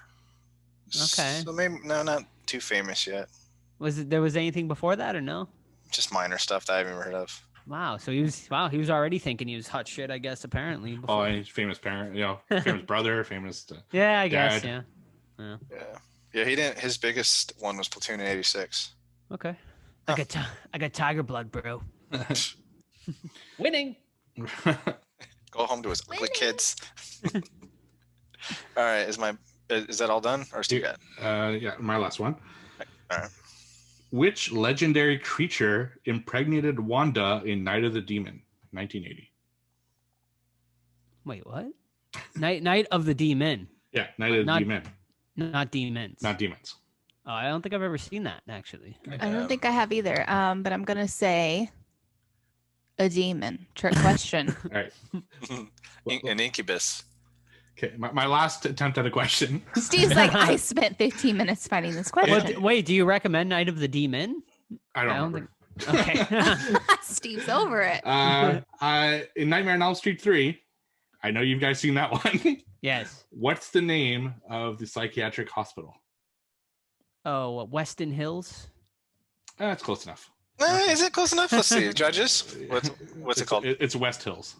Okay. I'll get Steve, it I thought you were gonna throw in what was the dog's name. again. What was Did you his already name? do that? Last week. Jason. So you do it again. I don't know. I got a bonus. Ooh. Well, I got Yeah. a boner too. You go with your boner first. Okay, so my boner is Roland. okay. So I mentioned that the budget of Dream Master was 13 million, Yes. making it the most expensive Nightmare on Elm Street film at the time until it got surpassed by how should I question this? Okay, I'll make it easy. Which sequel? Sure, let's do that. Then I'm gonna have another bonus on top of that. Freddy I'll- versus Jason. Account. No. Does it Well, part 4. I would say. I'm sticking with Freddy versus. I'm gonna go say part New 6. Nightmare. I'm gonna say New Nightmare, part 7. All right, Totter gets another. Yes. Freddy vs. Jason. That makes sense. Yeah. Okay, can I do my other bonus before we go to Boner Todd's times Hey. 2. Sure. All right. Bigger boner. Okay, so Freddy versus Jason surpassed it with the budget of how much? Freddy vs. Jason had to have been like 30. 40 million. 55. We got 55. We got 45. What's Steve 30. thinking? Steve gets the point. It Ooh, was 25 Steve, damn it. million. Okay. Oh, that's not as hot as I thought. Yeah. That's pretty modest still. Yeah. All right, my boner Can you is. imagine like $100 million Freddy vs. Jason movie? That'd be Like, insane. That'd be amazing. It'd They be did, really they did a good CGI. job for 25, honestly. Yep. Yeah. All right, this might be too easy now. Jason, Freddy. Correct. Which cockroach, Nightmare on Elm Street film dumbbell. has had the greatest gross of all time? Part 4. Part 4 is on the board. Does Freddy vs. Jason count? That's what I was gonna ask. Yeah, I always count it in my listings. Oh. Sure. I would say Freddy vs. Jason then. I'm gonna okay. say that too, but Everyone is incorrect. The remake has made the most money at 117 million. I think Freddy's right. That right below makes sense. which one is the remake again? We reviewed it with Jackie Earl Haley. The remake. Oh, okay, Yeah. okay. I know. I get them mixed up. Remake made 117. Freddy vs. Jason made 114 out of the originals. The highest grossing one is part four. Part it makes sense because that was like when he was at his 49 peak. mil. Freddie was like at his peak at that point, like in Americana. Like so, it makes sense. Which that part one? 4 was part 4 was the highest. Part 5 took a shit. It went from Yeah. 49 mil to 22 mil. That's because it was like probably the worst in the whole franchise. One of the worst in the whole franchise. Part 5 is so fucking bad, dude. Like if you rewatch it, like it's bad. Is that the one with Roseanne? No, it's the one that's part 6. Part 5, Alice comes back and she is now pregnant, and Freddy tries to take her child. Oh, is that with the what's his face? Hughes. Yes. Who? What's Steve excited about? Sorry. Hugo Hughes. No, my hockey team just defeated our biggest rival. Yes, Montreal Woo-woo! beat Toronto. Yes, Fucking big. I saw nice. that. I'm gonna walk into work tomorrow like a fucking Steve's gonna be tossing coffee. God, No, it's a big deal in Canada. So Cool. Are you gonna talk shit to your coworkers? Fuck Oh, you, fucking Carl. 100%. Hey, And Sam, no, Miko was in. That was New Nightmare. Miko was in. Fine. But 5 is bad. 6 is equally as bad. I'd probably actually watch 6 over 5 though. 5 is just bad. all right, that concludes it. Yes. Yeah. All right, big night tonight. Oh, three-way tie at first place with 59 points. Wow. With the men, Sam, Whoa. 39. But she had a big night with 3 strong points. Good Hey, job, I'm, Sammy. I'm not complaining. Woo woo. All right, is that it? That's it. Yeah. That's it. Time to talk some Freddy. Okay. All right, let me pull up A Nightmare on Elm Street Part 3. All right, A Nightmare on Elm Street Part 3, Dream Warriors, directed by Chuck Russell, came out in 1987. It's been many years since Freddy Krueger's first victim, Nancy, came face to face with Freddy and his sadistic evil ways. Now Nancy's all grown up. She's put her frightening nightmares behind her and is helping teens cope with their dreams. Too bad Freddy's decided to herald his return by invading the kids' dreams and scaring them into committing suicide. Take it away, somebody. How about Joe? Freddy's his jam. Sure. All right. So, I love this one. I mean, I love this one so much. It is the best sequel in the whole franchise, I would say. There's just so much to like about this one. I love that they brought Nancy back. And I got to admit, I know people like have come together on part 2, but I still hate part 2 to this day. I do not like part 2 whatsoever. But yeah, so I mean, I loved seeing Nancy back in this one. It's just like such a good storyline. Like there's just like it's great. Like Patricia Arquette is great in it. The Dream Warriors, like it just all works. Like the cast is like all so good that like you really connect to like all the characters. And you know, the whole like thing with teen suicide, I think like at the time was very relevant. And I mean, it's still relevant to this day, obviously, but like watching it as a younger person, it was like, it was like a good theme to have. And yeah, I mean, the kills are all like super inventive. Freddy is great in this one. He's like scary, but also I guess kind of like the start of him becoming a little comedic, but not too much, you know, where like it works in this one. So yeah, I mean, to me, this is like almost a damn near perfect Elm Street movie. Sam. Okay, so let's see. So Freddy. Okay, so I've mentioned before, Freddy hasn't been my favorite out of all of the slashers because I felt like he was too jokey towards like the middle and end. But I do remember being deathly afraid of him like in 1 and 2 when I was a young kid, and I just never paid much attention to him like now. But I gotta say, like watching this movie, it's kind of amazing. I feel like the actors are good. I don't think it's like cheesy with the acting. All of the practical effects, all of the kills are so cool. It's so creative. It's just like being thrown into this world of Freddy. Like anything could happen, anything can come alive. it's so cool. I don't know. I feel bad that I've underestimated Freddy, and I kind of want to go through and watch all of the movies again. But yeah, I really liked it. Yeah, I underestimated it too. Freddy's not a big guy for me because he's like a child murderer. It's kind of hard to root for that. But you do root for the characters in this one. I think Nancy's pretty good. Kind of not believable as a psychiatrist, but I know she's just got out of school, how they explain it in the movie, but it's cool that they had her come back. And then I really like the doctor character too. He seems to really care for the kids. Like usually that character would be like a prick or an asshole, and Nancy would have to like convince him, but it doesn't take too much to get him on her side. All the kids are good. What's up with Joey having a teardrop on his face in one scene and never there again? I think it's just like to show that he's like depressed or sad or something like that. Like did maybe he draw it? Maybe he draws it to show his mood, perhaps. Yeah, I think so. Like, because he doesn't talk, right? So yeah, I think Sam's All right. right. Like he draws his like so maybe the orderlies, which Larry Fishburne, Yeah, ladies and great gentlemen. guy. What a handsome fella, right? Wow. He's a great dude too. He cares about him as well. Yep. And there's a lot of I don't know, it seems weird to say this from like a Freddy Krueger movie, but there's a lot of love in this movie too. Like the characters all like each other. Like you guys said, Lawrence Fishburne is a really good guy. Yeah. It is. Except for what's her face's mom. She's just trying to get railed. Fucking bitch. That's it. Yeah, right. God. And that other That's guard it. too. He's kind of a dick. The one that's trying Oh, he's a Oh, fuck. yeah. Yeah. Disgusting. Yeah. Trying to get Taryn. He's like, yeah, it's awful. Calling her take druggy it and to stuff. meth town, baby. Yeah.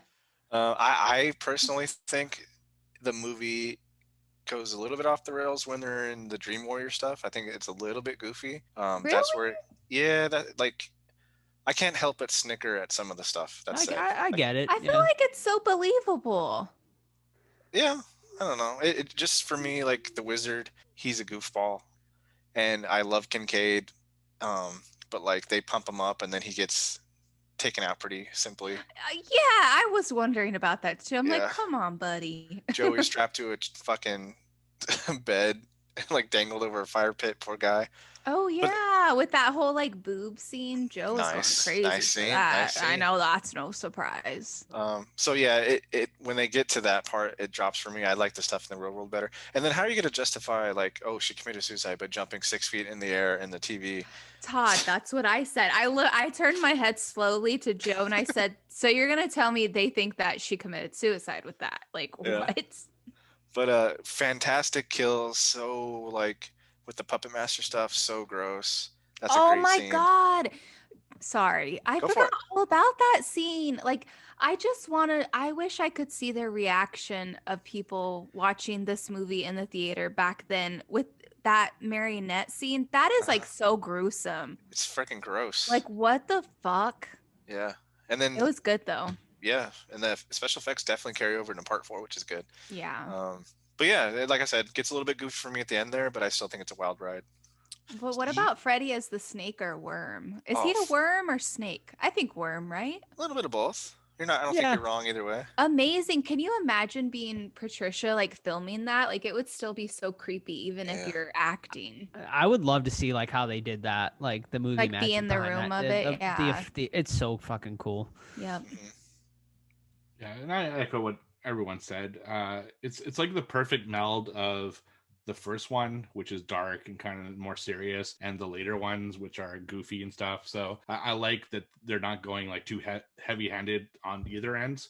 Whereas after this, they go heavy-handed on the comedy, and before this was heavy-handed on the horror. So I like that aspect of it. I love the Dream Warriors. I think the concept is amazing. Having kids like fight back and everything. And I also think in a weird way, this is also what kind of brought down the series later, because they didn't have a concept as good as this to continue the series, because this was like almost like the Avengers, like it's the way that they could fight back to Freddy, and maybe they pulled that card too early, in my opinion. But I mean, as the film goes, I just love it. I love how they brought back Nancy, so it felt like a kind of like a true sequel, and I don't know. It was a great, like, I really enjoy this film. I always have. It was my favorite film from the series since I've been a kid. Now, I would say that Nightmare on Elm Street used to be my favorite series up until like my mid-20s when I started shifting towards Halloween. I think maybe me as a kid and teen liked this series more than me as an adult. But it's like tied for my favorite. You know, the original has a special place because it's the first one I saw it, and it's just so good. But it's like a well-made film, whereas this one's more fun and I can watch it more. But yeah, I like this one a lot. There's a lot of great kills and stuff. So Definitely a fun ride. Yeah. And we had Craven who wrote this. He came back after not being back for part 2. And I mean, it shows. And I think he wanted to, I think he knew he wasn't going to come back really for like any of the other ones, which he does come back eventually for part 7. But I think he was trying to wrap the franchise up, obviously. Like, you know, and honestly, you just watch 1 and 3. And honestly, it's like one long movie, like really, you know, and it shows, and it's done like very well. And I mean, actually, I want to talk about the skeleton scene. What did you guys think of that? I actually thought, I'm like, dang, for 1987, it actually looks pretty damn good. The stop motion they did with the Freddy skeleton, of course, which that's like how this story goes. In order to defeat Freddy, they have to dig up, of course, the parents who killed Freddy. They buried him somewhere, and they have to go find the body and bury him on hollowed ground, is how Freddy's dead mother puts it, of course, which I guess we can talk about that a little too. But as cool as that was, it also kind of cheapened the Dream Warriors to me. Yeah. Because they're not even the thing that kills him. You know? So it's like, meanwhile, the person who's actually doing the work is just like digging something in a field. Whereas the group that you're building up the whole movie is like essentially just a diversion. And that kind of cheapens it, in my opinion. Although it did look cool. The effect of him as a skeleton was really cool. Yeah, I mean, well, Steve, I know you mentioned last week they needed to be more skeleton horror movies, and here we go. Yeah, there you go. They got what you got what you wanted in this one. 100%. Yeah, it was awesome. I feel bad for Nancy's dad, you know? Yeah, well, Down yeah, on I his mean, luck. yeah, we find out he becomes an alcoholic basically because the mom died, and he gets estranged from the daughter and stuff. And I mean, he does, I guess, redeem himself a bit at the end of the movie. But it was cool to see him back too. And he's like one of the main Nightmare actors I never got to meet, unfortunately. And he passed away, I think it was last year. Right? Yeah. Oh, Yeah. wow. Yeah. What's up with Freddy Krueger loving to play women? That's like Yeah, a he weird does. psychological thing. He loves playing women in a sexual manner too. He's always making out with dudes and then like, ha, Well, gotcha. he knows Like, that's how to get to horny young boys, I right? guess. Like, Yeah. like that's the way to pull them in. So it's easy for him. Although he doesn't do it to the women. He never plays like a hunky No, boy or anything like that. there's a so. subplot there. It's because we're smart. We don't fall for it. He's got mommy issues. We know this. So it's, and I don't remember if I talked to you guys about it or my wife when we were watching it, but have you ever seen a nun with white clothing that's not like has something devious to her? Like, I've never seen it. You know, it's weird. Like, I don't know. Like, she's freaky to me because of that. Like, oh shit, she's wearing white. Where can't fuck around now. It's Right. What did you think of that whole thing with the ghost nun and it's a setup, you know, it's not right. You find out Freddy's backstory, which no one really knew much about, and we find out basically that pretty fucking brutal. His mom was a nurse. Was she a nurse, right? Or like she was a nun / nurse? Yeah, both. Yeah. And she basically gets locked inside with all of the inmates or patients, and they like just over a 3-day period just brutally rape her hundreds of times. We see that. Shit, We see that in part 5, right? Yeah, they we actually show see it in part yeah. 5, but Yeah. so. Wait, so who locked her in there? These guys that were negligent. Right. Yeah. That's awful. Yeah, and she's locked in there for like the weekend, and yeah, she gets just repeatedly raped by so that's why Freddy is known as the son of 100 maniacs, or the bastard of 100, son. the bastard son of 100 maniacs. Oh, so okay, so that's not after she has Freddy. She like gets pregnant with Freddy later on. That's how she got That's pregnant what with she Freddy. yeah. Okay. And you see Yes. Robert Englund as like the main one who's like gonna rape her first, which I guess is how he's the Fucking father. weird. You know, he's the Maury. You are the father. Oh. Yeah, that's his cameo. Interesting. Yeah, The nun wasn't the ghost of his mom. It was. It Okay, I was. was like, I thought it Okay. was. Mhm. Yeah, that's where they started kind of setting up his backstory for future films, but they didn't Right. super explore it in this one. So it was almost like unnecessary in a way. Like they didn't touch on it enough to make it relevant Yeah. to the story, but they're Right. setting up the fifth one in the same. So. Yeah, I thought I thought the whole like ending where he goes to like the thing, it was a little cheesy when the doctor like finds the grave and he's like, "It was her" or something, or like I was like, a little corny, okay. a little corny. Does a doctor die in this one? I don't remember. I wanted to note it. I think he survives actually. Yes. Okay, so I have a theory. There is another psychiatrist or psychologist, I'm not sure which of the two, that wears sweaters like that, who's also named Neil, that looks a lot like him, who's in the Santa Claus, the Tim Allen movie. Oh yeah, I'm yeah. convinced it's the same fucking guy. All right, I like it. Yeah. I'll explain some issues in Santa Claus. Yeah, I'm like, I even took pictures. I'll show you guys on the screen. I'll put it in the Discord. So we of course. got Santa I Claus, don't Freddy think Krueger it's him connected. though, Steve. No, it's a theory of mine that that's the same character. You know, it's not the same actor, but it's the same Gotcha. character. So this is the one in the movie. Right. Steve will have to do a side by side for the Discord. I'm Yeah, they convinced look- it's the same fucking guy Yep. with the same sweaters, the same name, and the same occupation. That's so funny. Yeah. So the guy who treated the Dream Warriors I also love it. is, in law with Santa Claus. That is a strange connected universe. Yeah. So there you go. Confirmed on the Horror Squad. podcast. Claus verse. You want to move on to part And 4? and Well- that's true. Wait, that's true, Yep. Steve, because he was always like, I forget the little kid's name, but I do love the Santa Claus. He's like, it was just a dream. Like, yeah, exactly. know? Yeah, I'm telling you. I'm connecting these two universes together. yeah. Disney, Oh my make God, it you happen. should make a video out He's of putting that. he's putting Hypnosil in his milk. Right. Yeah. Maybe Santa Claus is actually Freddy Krueger. And he's Holy just like fuck. Ah. biding like his it. time. Yeah, You probably got this too, Steve, but do you have the bottle of Hypnosil? I do. I got that in a bandbox. So I just found it because I'm going through my stuff and getting rid of stuff, and I found it in a box. I'm like, Yeah. I'll put it up. Yeah, It's whatever. fun, yeah.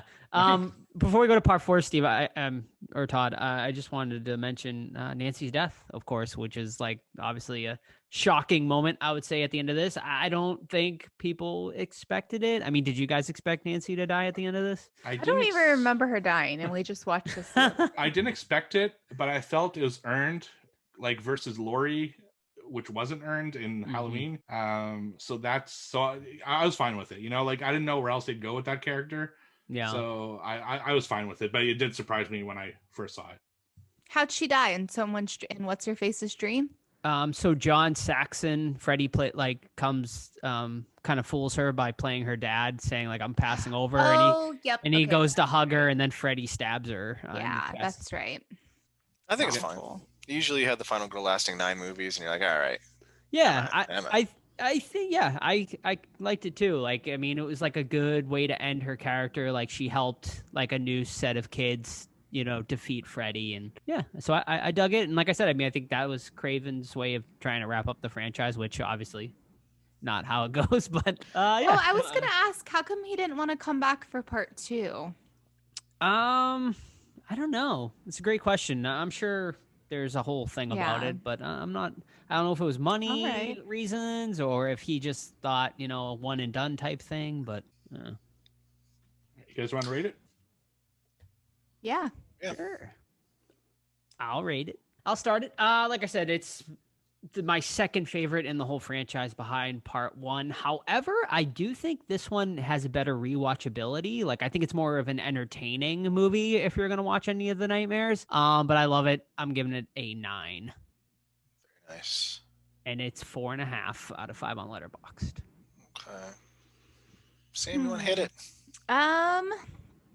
This is tough. I feel like I can't rate it more than Joe because he's like the Freddy fan, right? But I'm gonna rate it an 8.5. It's really entertaining. We watched this last year, and I feel like that was kind of like a first time rewatch, if that makes sense. And I liked it then, and I like it now, and I'll watch it again. Very good. All right. 4 out of 5 letterbox for me, translating to a solid 8 out of 10. Mirror what you guys said. Good stuff. Nice. Yeah, and I'm right there in the middle, 8.5 with like Sam. It's tied for my favorite one because I think one's a better movie, but I think this one's more entertaining and more rewatchable, like Joe said. So I like them both equally in that respect. So 8.5. It's a solid film. I watch this, I'd say at least once every 2 years. usually around Halloween. Now it's a kind of anomaly, but I go through a series run once every 2 years, and I'm always looking forward to this one. Yeah. I And feel like maybe- watching. I feel like doing everything again too. Me too. I think I might just because I did 3 and 4. Yeah. I'm like I should probably do the rest. Just be ready for 5 and 6. 5 and 6 are a rough. I can't. I don't go remember. through. I don't ever 7. remember being able to get through 6 all the way. Like I always 6 turn is- it off. I'm like, 6 is the It's- pinnacle of it's- zany Freddy. It's really Yeah, fucking yeah. bad. Wicked Witch of the West. yeah. Ugh. And also part 3, maybe the best like original song for a horror movie ever with Dream Warriors by Dawkins. It's so fucking. It just like jacks me It's up every time good. I hear It it. does. Good shit. It does, yeah. Joe's not lying. All right, recommended. All right, Nightmare on Elm Street Part 4, The Dream Master, 1988, directed by Rennie Harlan. Dream demon Freddy Krueger is resurrected from his apparent demise and rapidly tracks down and kills the remainder of the Elm Street kids. However, Kristen, who can draw others into her dreams, wills her special ability to her friend Alice. Alice soon realizes that Freddy is taking advantage of the unknown power to pull a new group of children into his foul domain. Ooh, so basically you can watch these back to back, 3 and 4, like we all did. Yep. So, Joe, would you like to take over again, Mr. Freddy? Sure, why not? So yeah, I actually really enjoyed this one too. I think this is probably the best sequel that isn't part 3. This is probably my second favorite sequel. I love the addition of Alice. I think she's a great like final girl type. I like her progression throughout the movie, how she's kind of like a really like reserved, quiet girl and then becomes the heroine by the end of it. My biggest negative obviously is Tuesday night. She's okay, I guess, at best. She's not But- okay at all, dude. Let's be honest. Come on. Just like not having Patricia Arquette back, I think makes it extremely confusing. And just like, man, if they brought her back, this movie would have been even better, honestly. I get the killing of the Dream Warriors, obviously killing off the rest of the Dream Warriors here, because like, where else do you go with those characters? I kind of wish they stuck around a little longer though. They like kill them off like way too early in the film to me. Like I feel like they could have helped like the rest of the like these new kids, which I actually like most of the cast in this. Like I like Alice's brother. I like Alice a lot. I like Alice's like boyfriend guy or whatever there. Mm-hmm. I think they're all like really good characters, and the kills are super inventive. This actually might be my favorite version of Freddy too. Like I think his look, this may be his best look. Like his makeup is like so on point in this one, which Kevin Yeager, like special effects master, obviously in the horror genre, did the makeup for this one. So yeah, I find this one super enjoyable as well. So yeah. And I pretty much agree with everything that Joe mentioned. I don't know too much about, like, I can't pinpoint which Freddy is which makeup wise. So I can't be too detailed about that.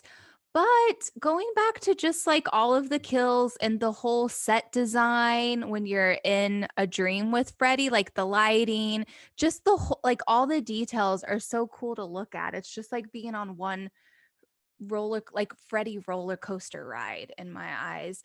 I agree with how Patricia didn't come back. Like even I was confused. I was like, is that supposed to be Kristen? And Joe was like, yeah. And it's like, you're not even connected to her, you know? I wish the two characters from part 3 also lasted a little bit longer. I feel like we could have lost some of the newer crew to save the 2 returning characters.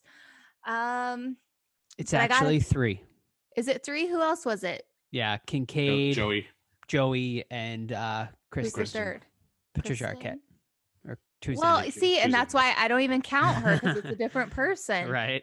Her acting is a little like not great, but I mean, I still enjoyed her for however long we had her. But I gotta say that freaking the Is it- scene where the girl's lifting the weight, like I can't tell you Mhm. how much that creeped me out as a kid. Like literally when I work out now, I feel like my arms are gonna explode like that lifting weights. But it's pretty creepy with the whole cockroach scene and also the pizza scene. Pretty gnarly. Oh my Did you- God, wait, we didn't talk about it. Well, we kind of did. I don't know if Steve will put it in, but where she's on the beach, right? And he's like swimming through with his little shark fin. So cool. That is really cool. Mm-hmm. Did you like Tuesday Night Singing? I wanna touch you. So I for don't know those, if I really noticed it. yeah, Much. for those who don't know, she does the intro song in this one. Do you guys Touch like it? me. It's Wait, like, I thought was it her that I read that she was involved with the director or something, and it caused. oh, Rennie Harlan? Maybe. Who knows? I never read that, but Wait, who? Rennie Harlan was the director of this one. Who I think he might have did part 5 too. I don't remember. Yeah, I read somewhere. I don't. It was one of the girls was He in a didn't do part relationship 5. with him, He didn't, okay. and it like caused some tension. Like the cast wasn't too crazy that they were in a Oh. relationship. Interesting. Well, I like this one a lot. However, I think Tuesday Night is just not a great actress. Some of her lines, man, they're pretty rough. And then replacing Patricia Arquette, no fault to Tuesday Night. That wasn't her call or anything, but I think the acting, or maybe the lines, I don't know, something just didn't work. Yeah, just like you guys said, killing the guys off early kind of sucked. But when Freddy sucks the girl's life out of her and turns her into like a husk, Yeah. brutal. The cockroach, and he squishes her at the end in the Roach Motel, brutal. Yeah, and you know what? My favorite scene, I think one of the most iconic scenes in my childhood is the diner scene. Just something about that when she falls into the theater is an awesome effect. Yeah. And then the freaking pizza. Oh my god, that's So gross. gross. That whole sequence is awesome. And then when they're in the time loop and Freddy's fucking with them, and then they crash. Oh, amazing scene. I love that. Yeah, there's like a lot of. You're right, Todd. There's like from when I think of Elm Street, there's like 2 or 3 iconic scenes in this one that like jumps in my mind from my childhood. Yeah, I remember the back of this VHS tape too was one. The cover of this is awesome too. Yeah, I was Yes. The just artwork of this looking one. at that. Mhm. Yep. Yeah, liked it a lot. It's just so creative. Like, I don't know. I forgot how creative it was with everything, Just any and everything can turn into Freddy and kill guys- you and be gross, It's so cool. You guys are A new really making me. toaster, Freddy deodorant. You guys are really making me so happy right now. Aw, look at all him, this, he's all this Elm Street love right Yeah. now. Like, okay, Michael, who? Oh, let's not get I'm crazy sorry. here, Sam. I don't you're- know. I mean, Michael's it's your so boy. creative. I mean, I've been trying to tell you guys. And also too with part 4, I kind of felt like I was watching Beverly Hills 90210. Like they loved each other so much, and just their crew of friends was so close, and just the style. I was like, "Ooh, this is like if what's her face? Alice. She reminded me of Brenda Walsh from 90210. Alice is All super right. cute too. Yeah, she is. Love it. And it's a mixed bag of friends. You got the jock, you got the karate kind of nerdish kind of all guy. sorts. Yep. Reserved Alice, you got the hot babe, and you got the nerdy one. It's a good group. Yeah. Steve, what do you think? Yeah, I mean, I like it a lot. I don't think it's on the same level as Dream Warriors, but I think there's a lot to like about it. My biggest complaint is, of course, that they kill the Dream Warriors right off the bat. I think they should be used at the end as like, okay, Freddy's like messing around with us. We need some kind of help. And then they get the Dream Warriors as being kind of the experts to come in. And like, even if they die, whatever, it's like, I just wish that they used them more effectively if you're going to put him into the movie at all. And I was bummed out that Kincaid, who was my favorite, died in this one. Or does he? But anyway, well, I get to that in the interview. I don't want to spoil it. Wait a minute, folks. Oh, But, stay tuned. He talks about a rumored sequel that involves Kincaid, and he explains how that would have happened based off what happens in this movie. So, but I don't want to say. Cool. Kincaid is the new Freddy? Like the studio came after this one type thing. It was a rumor, something he had heard that would happen to Kincaid. You got to listen, the Joe. films, but yeah. Okay, yeah. So anyway, but as far as the movie itself, other than that, I did really enjoy it. I do like Alice. I think she's a great character. I did like her her Japanese. I don't know why the Japan thing when I was a kid really marked me. I thought that was so cool. Fun fact for you guys, because you're all American. I kind of did the same thing for like a 6-month period, but with the US because of Rocky. Like I had an American flag, and I like. Oh, no way. Yeah, because I was so fucking into Rocky, so I can kind of relate to his character with the Japan thing, for the same reason. Yeah, so it's a good movie. Some great kills. The pizza is so iconic. Like, Oof. Oh yeah. Yeah, I always remembered that scene from when I was a kid, and yeah, it's a good film, just not as good as Dream Warriors to me. Yeah, I feel like Freddy like kind of comes out of his shell in this one a little more too. Like you see him like He's little definitely a woman and- more in this one. Yeah, he is. Yeah, I mean this. Yeah, but I mean this. Yeah, this one's like so. This one might have some of the best kills too. Like they're just like so cool in this one. Like obviously 3 has great ones too, but I love like oh man, there's so like I wonder what he ate too when like he eats the meatball because like it's all black and gross looking. I'm like, I wonder what Robert Englund actually ate in that scene. That'd be a good question for him when we get him on one day. Right. So, did anyone notice that Dan was wearing fucking jeans to the brother's fucking funeral? No, I didn't. My notes were my notes are Dan really had to wear jeans to Rick's funeral. Oh, how disrespectful. He has a button up top looking nice, tie, and then black jeans. I'm like, you fucking At least sack he of showed shit. up though. I guess, but come on. I got a fun fact from part 3 actually. Hello, baby. Fun fact, part 3, Nancy's funeral. The priest that is doing the funeral is also the priest who does Rod's funeral in part 1. Oh, Interesting. Mhm. Okay. Oh, some Yes. continuity. Yeah.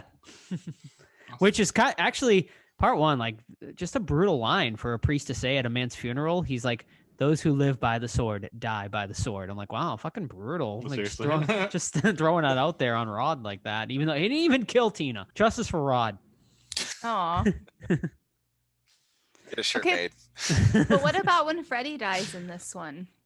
I With love all that of the end scene. souls popping Yeah. out and like he's Linnea's getting, like, boobies. tied to Joe and You can Joe tell was like, which "Oh, one's hers. Linnea's in this," and I said, "Where?" He's like, "Oh," and then it shows her fucking boobies, Titty. Freddy's skin, and he's like, "Right there," and I'm like, "You're gross." Enough, we get it. Joe's memorized them. I think we all have. Yeah. No, I love that. The whole end scene. I love like that is like one. If I had one critique with part 3, as perfect as the movie I think it is, I wish the Nancy battled Freddy a little better. Like I wish there was a little more like battle with her before she died. And in this one, you get a great battle between Nancy and Freddy. Like it's a legit like fist fight sort of thing, and it worked. Like it really wasn't cheesy. Like I thought it worked very well. And then like how he dies is like really really cool. And yeah, so I love this end scene. And then all the souls flying past Alice, and they're like, thank you so much."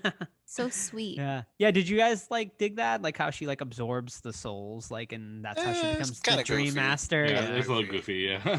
Yeah. She had to get strength somewhere, guys. That's true. I like Dramarama. That's good. The music's good in this one. Mhm. Yeah. Any other thoughts before we rate it? I don't think so. No, I mean everything was cool. I mean the kills. I think we touched on everything. Joe, what do you think? Yeah. So obviously not as iconic and good as part 3, but I still think a very good Elm Street. Actually, my rating went up watching it this time. I originally had it at 3.5 out of 5 on Letterboxd, which to me equates to like a 7.5 out of 5. But after watching it this time, like I found it like even more enjoyable than I remembered. So I'm giving it an 8. I think it's a great entry into the franchise, and I'd rank it 3rd after parts 1 and 3. So yeah, You're rating it an 8. an 8. Yep. Sam?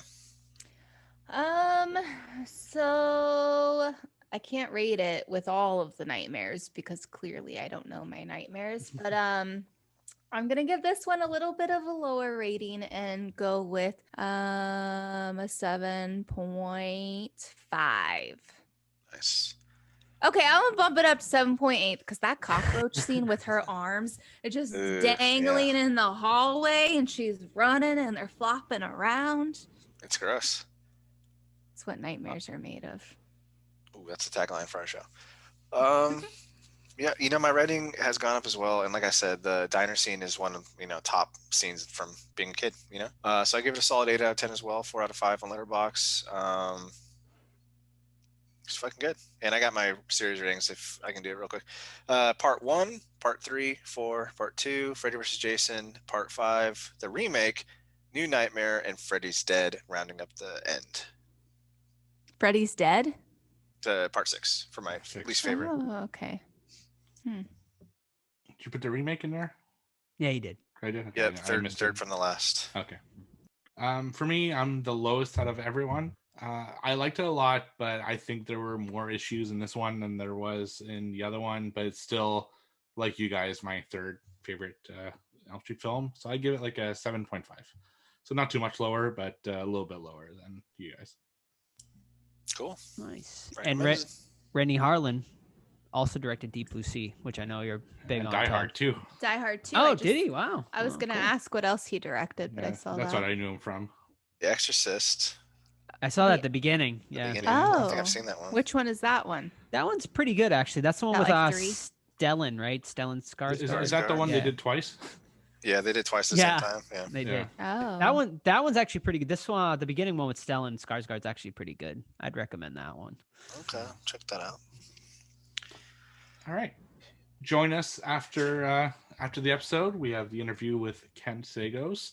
A lot of interesting stuff. Like I said, the sound is not great. Unfortunately, it was on his end, so nothing I could do about it. It was basically I do the interview like that, or I don't do the interview at all. So Yeah. But try to listen to it because so far I've heard some parts and it just melted my heart. Like he sounds like such a sweetheart. Yeah, I listened to half of it and it's very listenable. So don't let that deter you guys from listening to the interview. yeah, absolutely. And also, if you check out our YouTube channel, I now put out the episodes with pictures to accompany the podcast. Now, at first, I wasn't going to do it, but I'm really enjoying myself doing it, and I'm learning as I go. And I like to put little jokes in there and little stuff. So It's if you pretty guys enjoyable. Yeah, It's it's fucking great. You're amazing. I loved it. Yeah. the one coming out on Friday, Army of the Dead, I had a lot of fun with. And I think as I'm doing them, I'm learning stuff. So I think they'll get better and better. And it's fun. Well, It's a fun once distraction. that channel gets monetized, I told Joe the money's going to you for editing Seriously? those. For real. Yeah, no, Yeah. definitely. I'm not just Yeah. blowing smoke because Steve did it. It's fucking really good. It was very Really good. good. I was like really It's really fun. excited. I was like so excited to see like what picture was coming next. I was like, oh, I can't wait to see what this. I just like yeah. the one of Joe not eating vegetables. It's like, No, it's super entertaining. So for those of you who want to, I highly recommend checking that out. Give Steve some love because I know it takes a lot of effort to do that. Yeah. Yeah. So we have which episode? What's the episode that's out right now? What would we do before Army of the Dead? Queen of Black Magic. Yeah. So Queen of Black Magic went out. Army of the Dead comes out the same day as this episode. So it's always the Friday after. So the one you're listening to now will be up next Friday. sweet. Yeah, so subscribe to it. All right. So check out Ken Sagoes. Bye. Bye. Bye. Thanks for listening. Watch out, Freddy's gonna get you. Ooh. Welcome back, everyone, to the Horror Squad podcast. We have a very special guest for you. Horror fans would know him best as Kincaid in the Nightmare on Elm Street series, having appeared in number 3 and part 4. He's also the founder of the nonprofit organization Giving Back Corporation, Mr. Ken Sagoes. Ken, how's it going, man? All right, how's it going with you? Thank you for letting me be here. Hey, it's not a better place to be than to be right here now. I really appreciate you coming on. And I will say this, I posted a little teaser on our social media that we were interviewing someone from the Nightmare on Elm Street series. And the very first comment I got back was, please let it be Kincaid. So people are excited. It's awesome. You're joking. You're joking. No, that everyone in my Discord absolutely is thrilled that we're interviewing Kincaid. I can speak for myself. You know, that's my favorite character in that series. So it's amazing. Hey, and guess what? What's that? It was mine too. Yeah, that's awesome. So before we get into the acting and the Nightmare on Elm Street and all the horror, I want to know a little bit about your Indiegogo campaign, where you're raising funds to make a short film titled "The Secret Weapon: Yesterday is Today." Can you tell us a little bit about that project? Yes, it's a project that I'm extremely very passionate about, and it's not a horror film, but it's about some children in 1963 in Birmingham, Alabama, who went head to head with one of the most iconic races of the time, known as Boer Connor. Look him up, Boer Connor. And Boer Connor was the Freddy Krueger to those kids. And I want to do a short film on this story. And eventually to let it correlate into a feature film. And this is a story at the time when these children did what they did. It was watched all over the world, from England to Germany to Russia, and all of them was looking at America.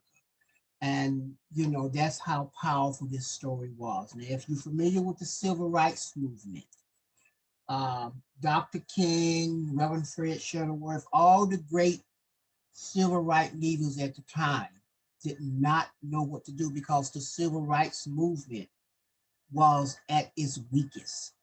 But the children, those children came through as young as 4 years old. Bull Connor put them in jail, and then he put them in hog pens.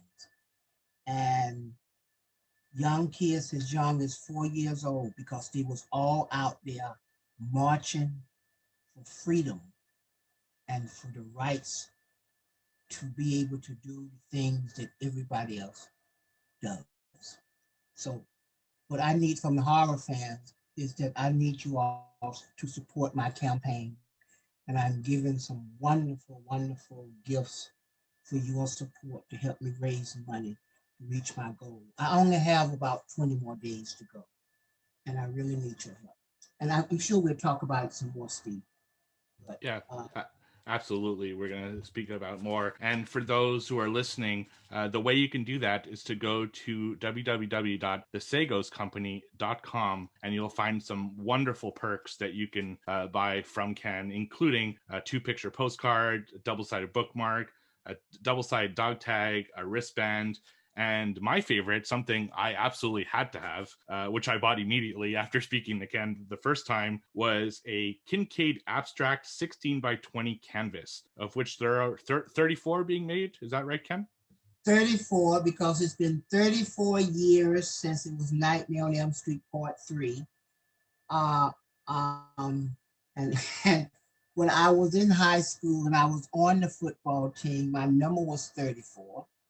And most people don't know, I am the first African American to ever survive an international horror film and return to a sequel. And because it was 34 years old, there's only going to be 34 prints made. Now, already, I think it's down in the 20s now. So get those prints. You just go to the website and you'll click on, you click on the top one that says for the horror film, and when you see that wonderful abstract painting, just click that on, and it'll take you there. It's very easy, and it helps me reach my goal. And as for giving back cooperation, what I do is that I pay for kids' books when they go to college, and you're in Canada. And I have actually paid for 2 kids' books in Canada. So it's not local, it's all over the world. And it helped me send little things to young kids who reach out to me from all over the world. So and I do giving back, because when I was a kid, there were so many things that I wanted. And I promised God, and I promised people who helped me, that when I got to a level, I was not going to take my success for granted and from fans who support me. I was going to give back. So that's what I do. And that's what makes me happy. It's called love. That's amazing. That's so cool that you're doing that for the kids and everything. And everyone who's listening to this, I know how strong the horror community can be. So please, if you can, consider donating or buying some of the items for this campaign. And if you can't, I understand times are tough. Just please spread the message. We're a big community, and I think we need to get this made. So the website, once again, is www.thesagoscompany.com, and it'll be on all our social media pages throughout the week. So look out for that, and we appreciate your support. And you're absolutely right. Times are tough right now, and sometimes people cannot afford what you have to offer. But if you can just give $1, just think, if I could get 60,000 people to give me $1, I reach my goal. And whatever you can give. What that means is I'm closer than where I was before you gave, even if it was $1. And I appreciate that. So that's amazing. So let's talk a little bit about your acting career. How did you first get into acting? Oh, my mama always said that I came out of her acting. So I can't say how I got into acting. I just enjoyed being on stage. When I was a kid, I used to do something called pantomime, and I used to pretend that I was Stevie Wonder, Ray Charles, all the singers back in the day, and I used to watch television. And I remember watching the show where I saw everybody in the room was laughing, and I said I want to do that. I want to be a doctor, but I never felt that I had the grades to be a doctor. But I remember going to the hospital, and I remember this man making this lady laugh.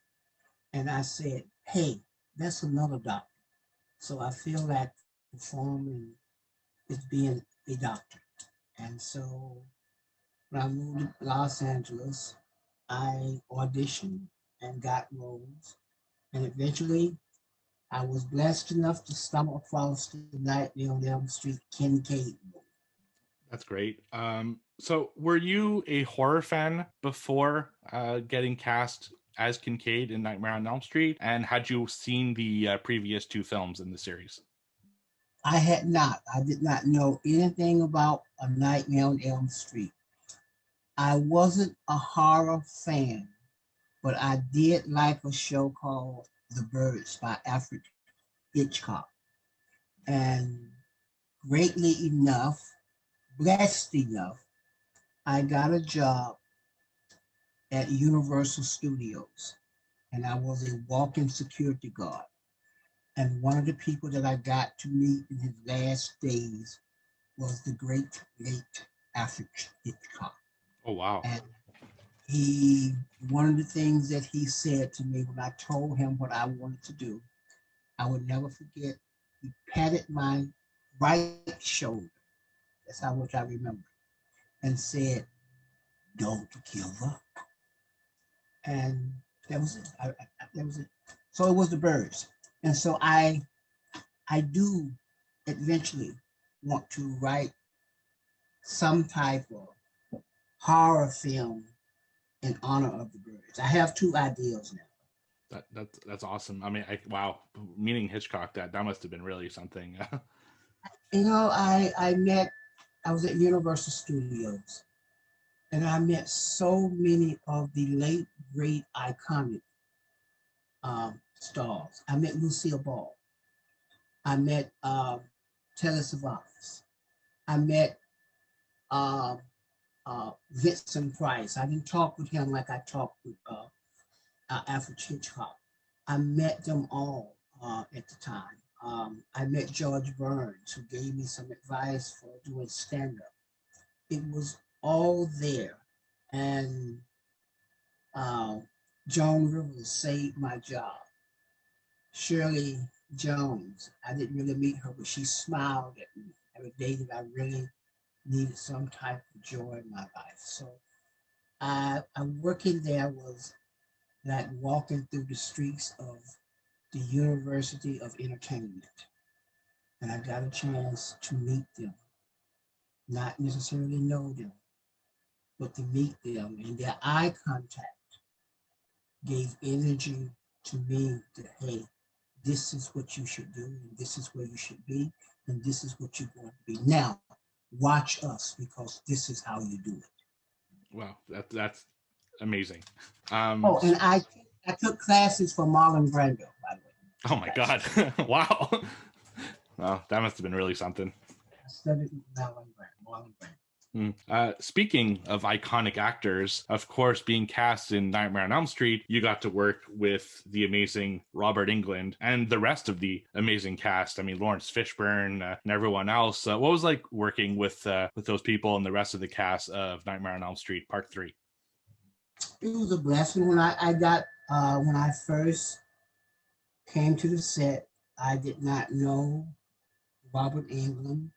I never met Robert England and held the landing count. I knew of Lawrence Fishburne, and that was my first scene that I did. I think it was the second scene. Was with Lawrence Fishburne, and he taught me physical acting. I give him credit for that. He taught me that. And the thing that Chuck Russell did, who was the director, about 2 weeks before we were to film the movie, he had a party for us, and he had all of us together. So the cast, like Joey, the Wizard, Penelope, all of us, Jennifer, we all got together.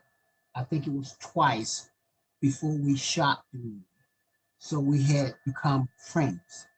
So one of the first scenes we shot was the scene, in the room in the hospital where we was all around in a circle, and I went off and said, "Fuck you, you sit out." That was the first scene that we shot together. So when we were doing that scene, I think it worked so well is because we had a connection with each other. We all cared about each other. We wasn't just actors that got together and did a scene. We was friends that was brought together and did a scene. And I think that was an added touch that started the filming of the movie off and made it work. And to this day, when we see each other, it is often that we just saw each other yesterday. That's awesome. So Nightmare on Elm Street Part 3 Dream Warriors was a really interesting movie. It had a lot of unique horror elements, a lot of unique kills and special effects. What were some of your favorite kills or special effects from that movie? I welcome to time, bitch. Yeah. I love that scene. I love the scene where not Joey, but the Wizard Master got killed, because I've always been into wizards and stuff like that, Merlin the Wizard, I love that. It was, and Brad, my roommate Philip, that was a phenomenal scene there. That started off with him, and so that was absolutely great. So, it depends, man, because there were so many great moments in there, so many great killing. It became a point where, can this killing be better than the other one? And in their own unique way, we all had our own unique killing. And so if I had to choose one, it would be a cross between Philip and Jennifer when her head was going through television. Definitely classics there. So what was the reaction to Kincaid once the movie actually came out, especially considering that this was, to my knowledge, the first time that a Black character survived a horror film and then made it to a sequel? So what was the reaction to people immediately when the film came out? I had no idea, number one, that the role I was playing and what it was going to mean to the world. And that's when I say that, what it meant to the world. First of all, what it meant to Black actors. And secondly, what it meant to minority actors. And then thirdly, what it meant to young people who was afraid to face something. Because Kincaid, his dreams was reachable. He didn't have magic. He didn't dream magic. He didn't dream anything else. What he dreamed was reachable in what you could do. Strength and face it. Kincaid was a lion. When you cornered him, he did not give up. he went at you. And most of all, Kincaid had another wonderful gift. He could talk shit back to Freddy Krueger, just like Freddy Krueger talked shit back to you. And that's all those things is what made it. And so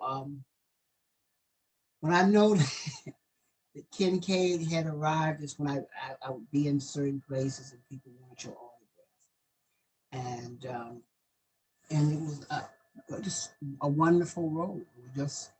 And I think because I'm trying to think of something very special, but it was just that people related to that character, and it changed things with my life because I realized that I was carrying something that had never been carried before. Now, you said the first Black actor to survive a horror film.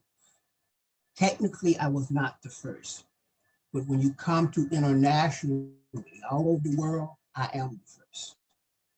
Because during the 70s, in the Black exploitation days, there was a movie called Blackula, which the late great William Marshall played Blackula. And technically, I always say he was dead, so he was being important. So, but it was phenomenal. To this day, I know in Taiwan, there was a Kincaid fan club. And Kincaid has all the popular lines. When I go to the conventions, people come up and they can remember the lines. Some of the lines I don't remember. And I actually have a sheet, which is what I thought I had all the lines on. But there's always someone will come, they would name a line that is not on that sheet. Yeah. Horror fans are intense that way. Yeah. Horror fans, I believe, is the one group of all the groups that's very loyal, very supportive, very kind, and loving, and they got your back. Yeah, absolutely, they do. At what point did you know that you were coming back for part 4? Did you know while making part 3? Was that something that happened afterwards? When were you cast for the sequel? I didn't know I was coming back. What they do with the breakdown, see, before you get cast in the movie there, back then, they would send out a breakdown for the characters that they're looking for. And even though I survived part 3, my character was in the breakdown that they were looking for Kincaid.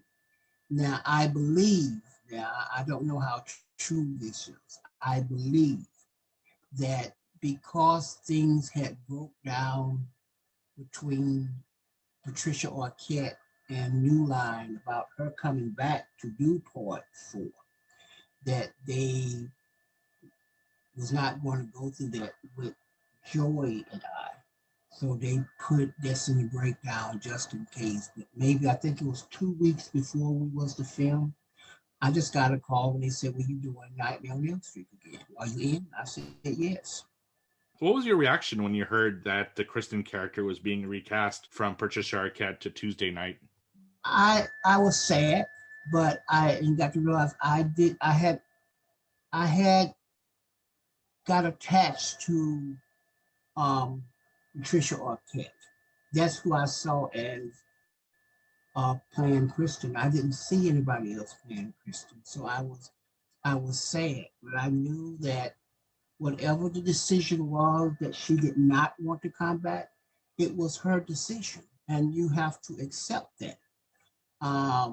So when the first day Rodney and I was to film our part, the first person that came to us was Tuesday Night, and she was gracious, she was loving, she was caring, nothing but a big bouquet of hugs.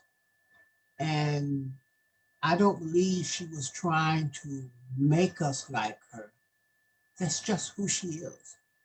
But once Tuesday Night was on the set and they said, "Action," we didn't see Patricia Arquette anymore. We saw another wonderful actress that was making her own name as Kristen, and it worked.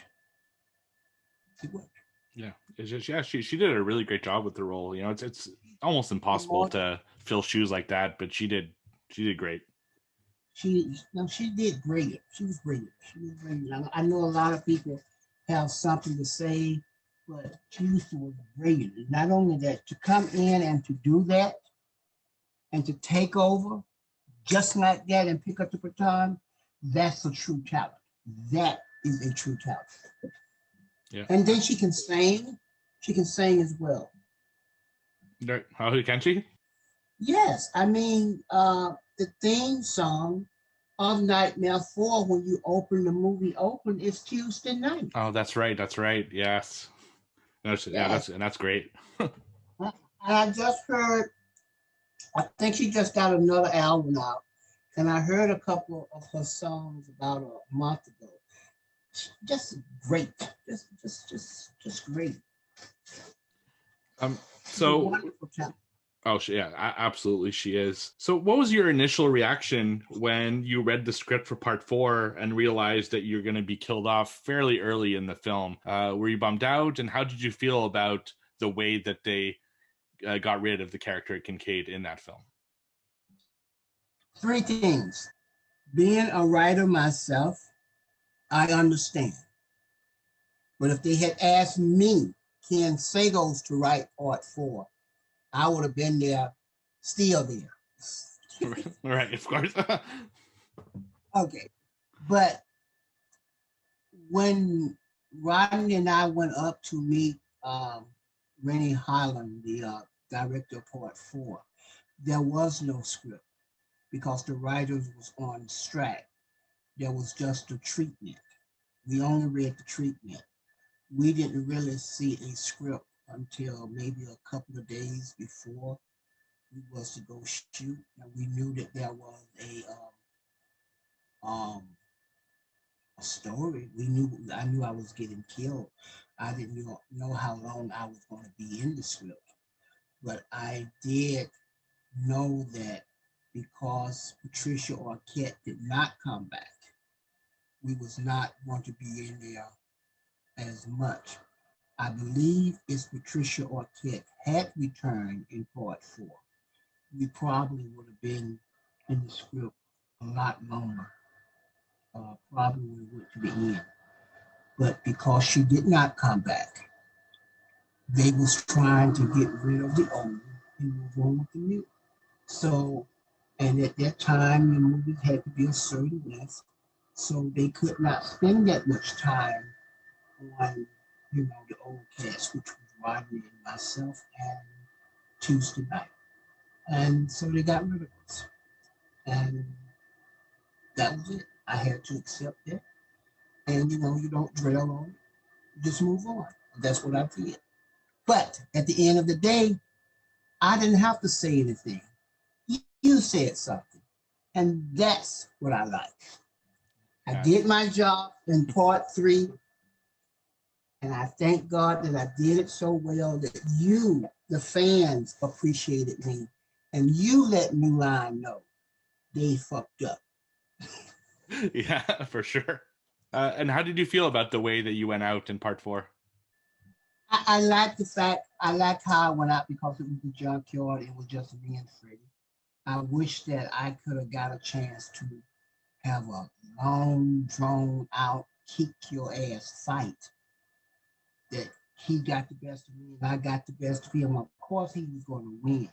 But I think we could have, threw a little boxing blows in there, and I could have been like Muhammad Ali for a minute, swinging, kicking, and slam down, got some wrestling moves on him. I would have loved that, I wish they could have done that, but hey, it didn't happen. But I like how they did it. Yeah.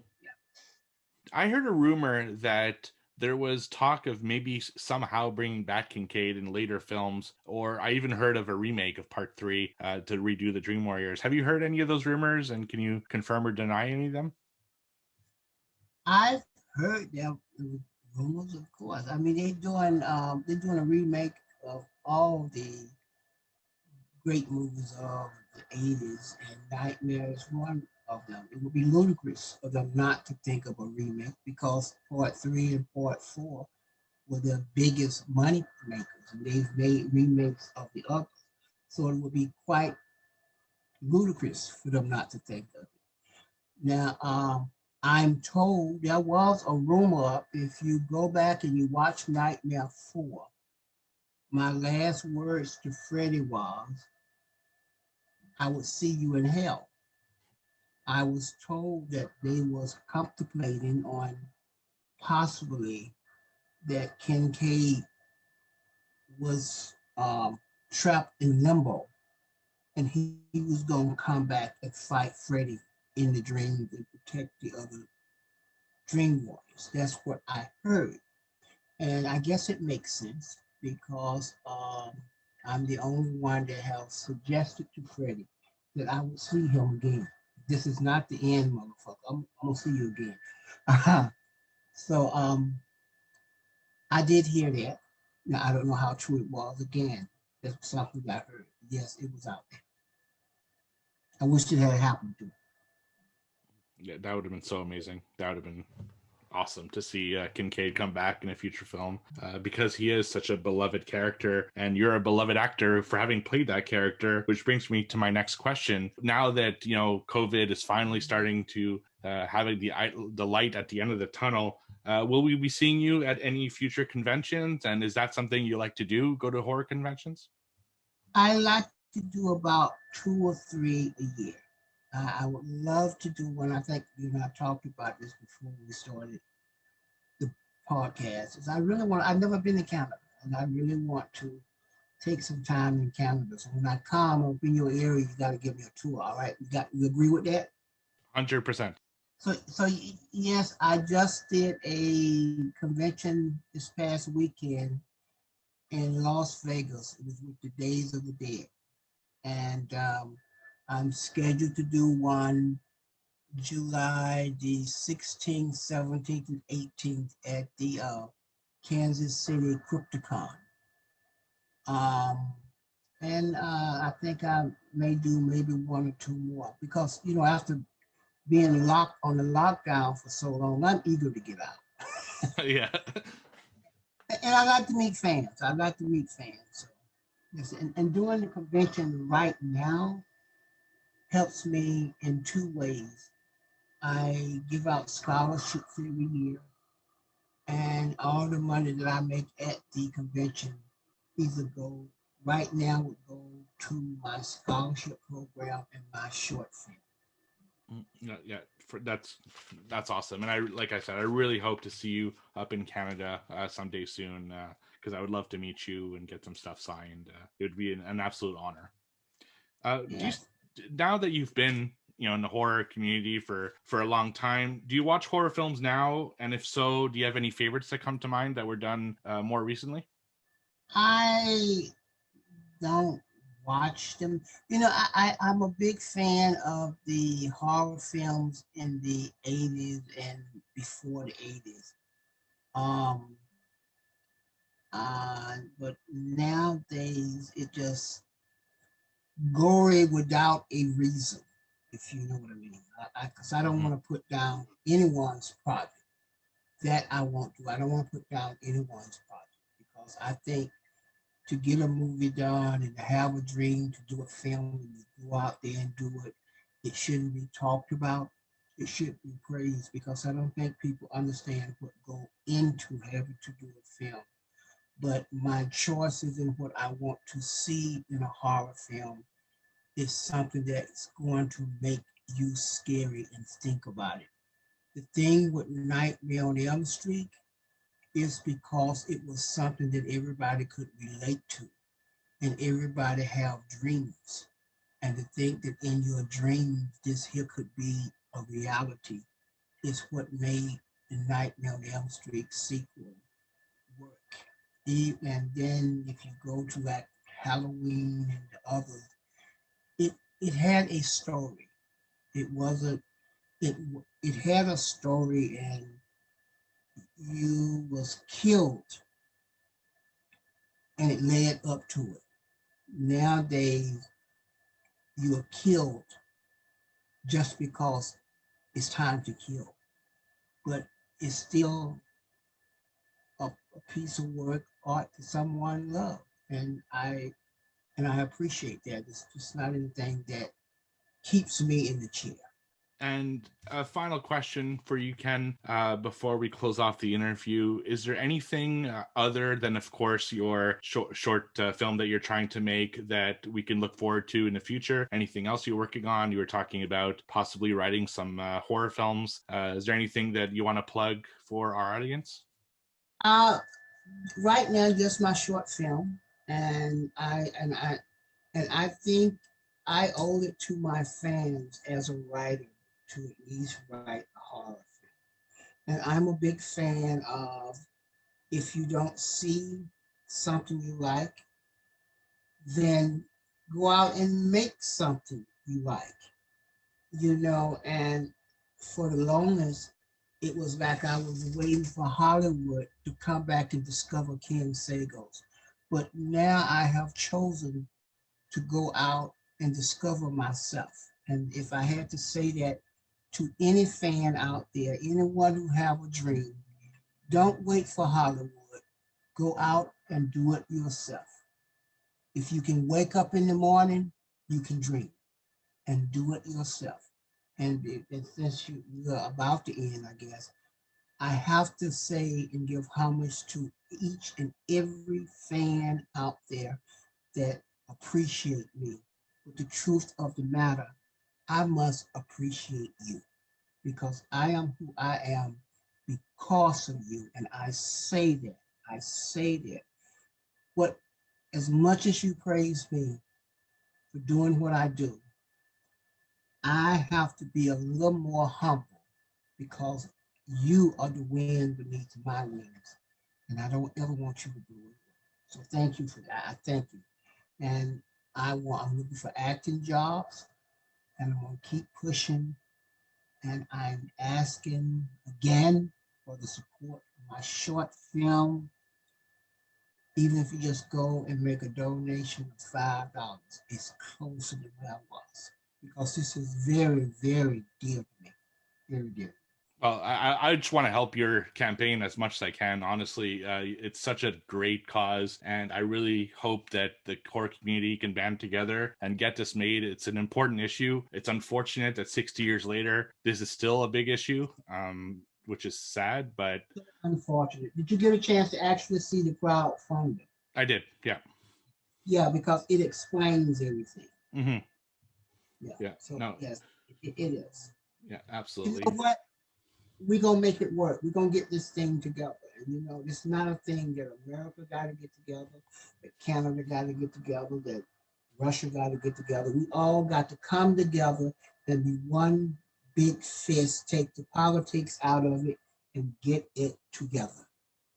I couldn't have said it better myself. I agree with you 100%. Ken, it's been an absolute pleasure. And everyone, please go check out his website, which is www.thesagoscompany.com. And please give to his great cause. It's been an absolute pleasure speaking to you, and I hope we can do this again soon.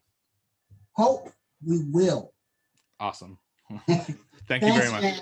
Thanks. All right, I'm out of here. Have a great night. Bye.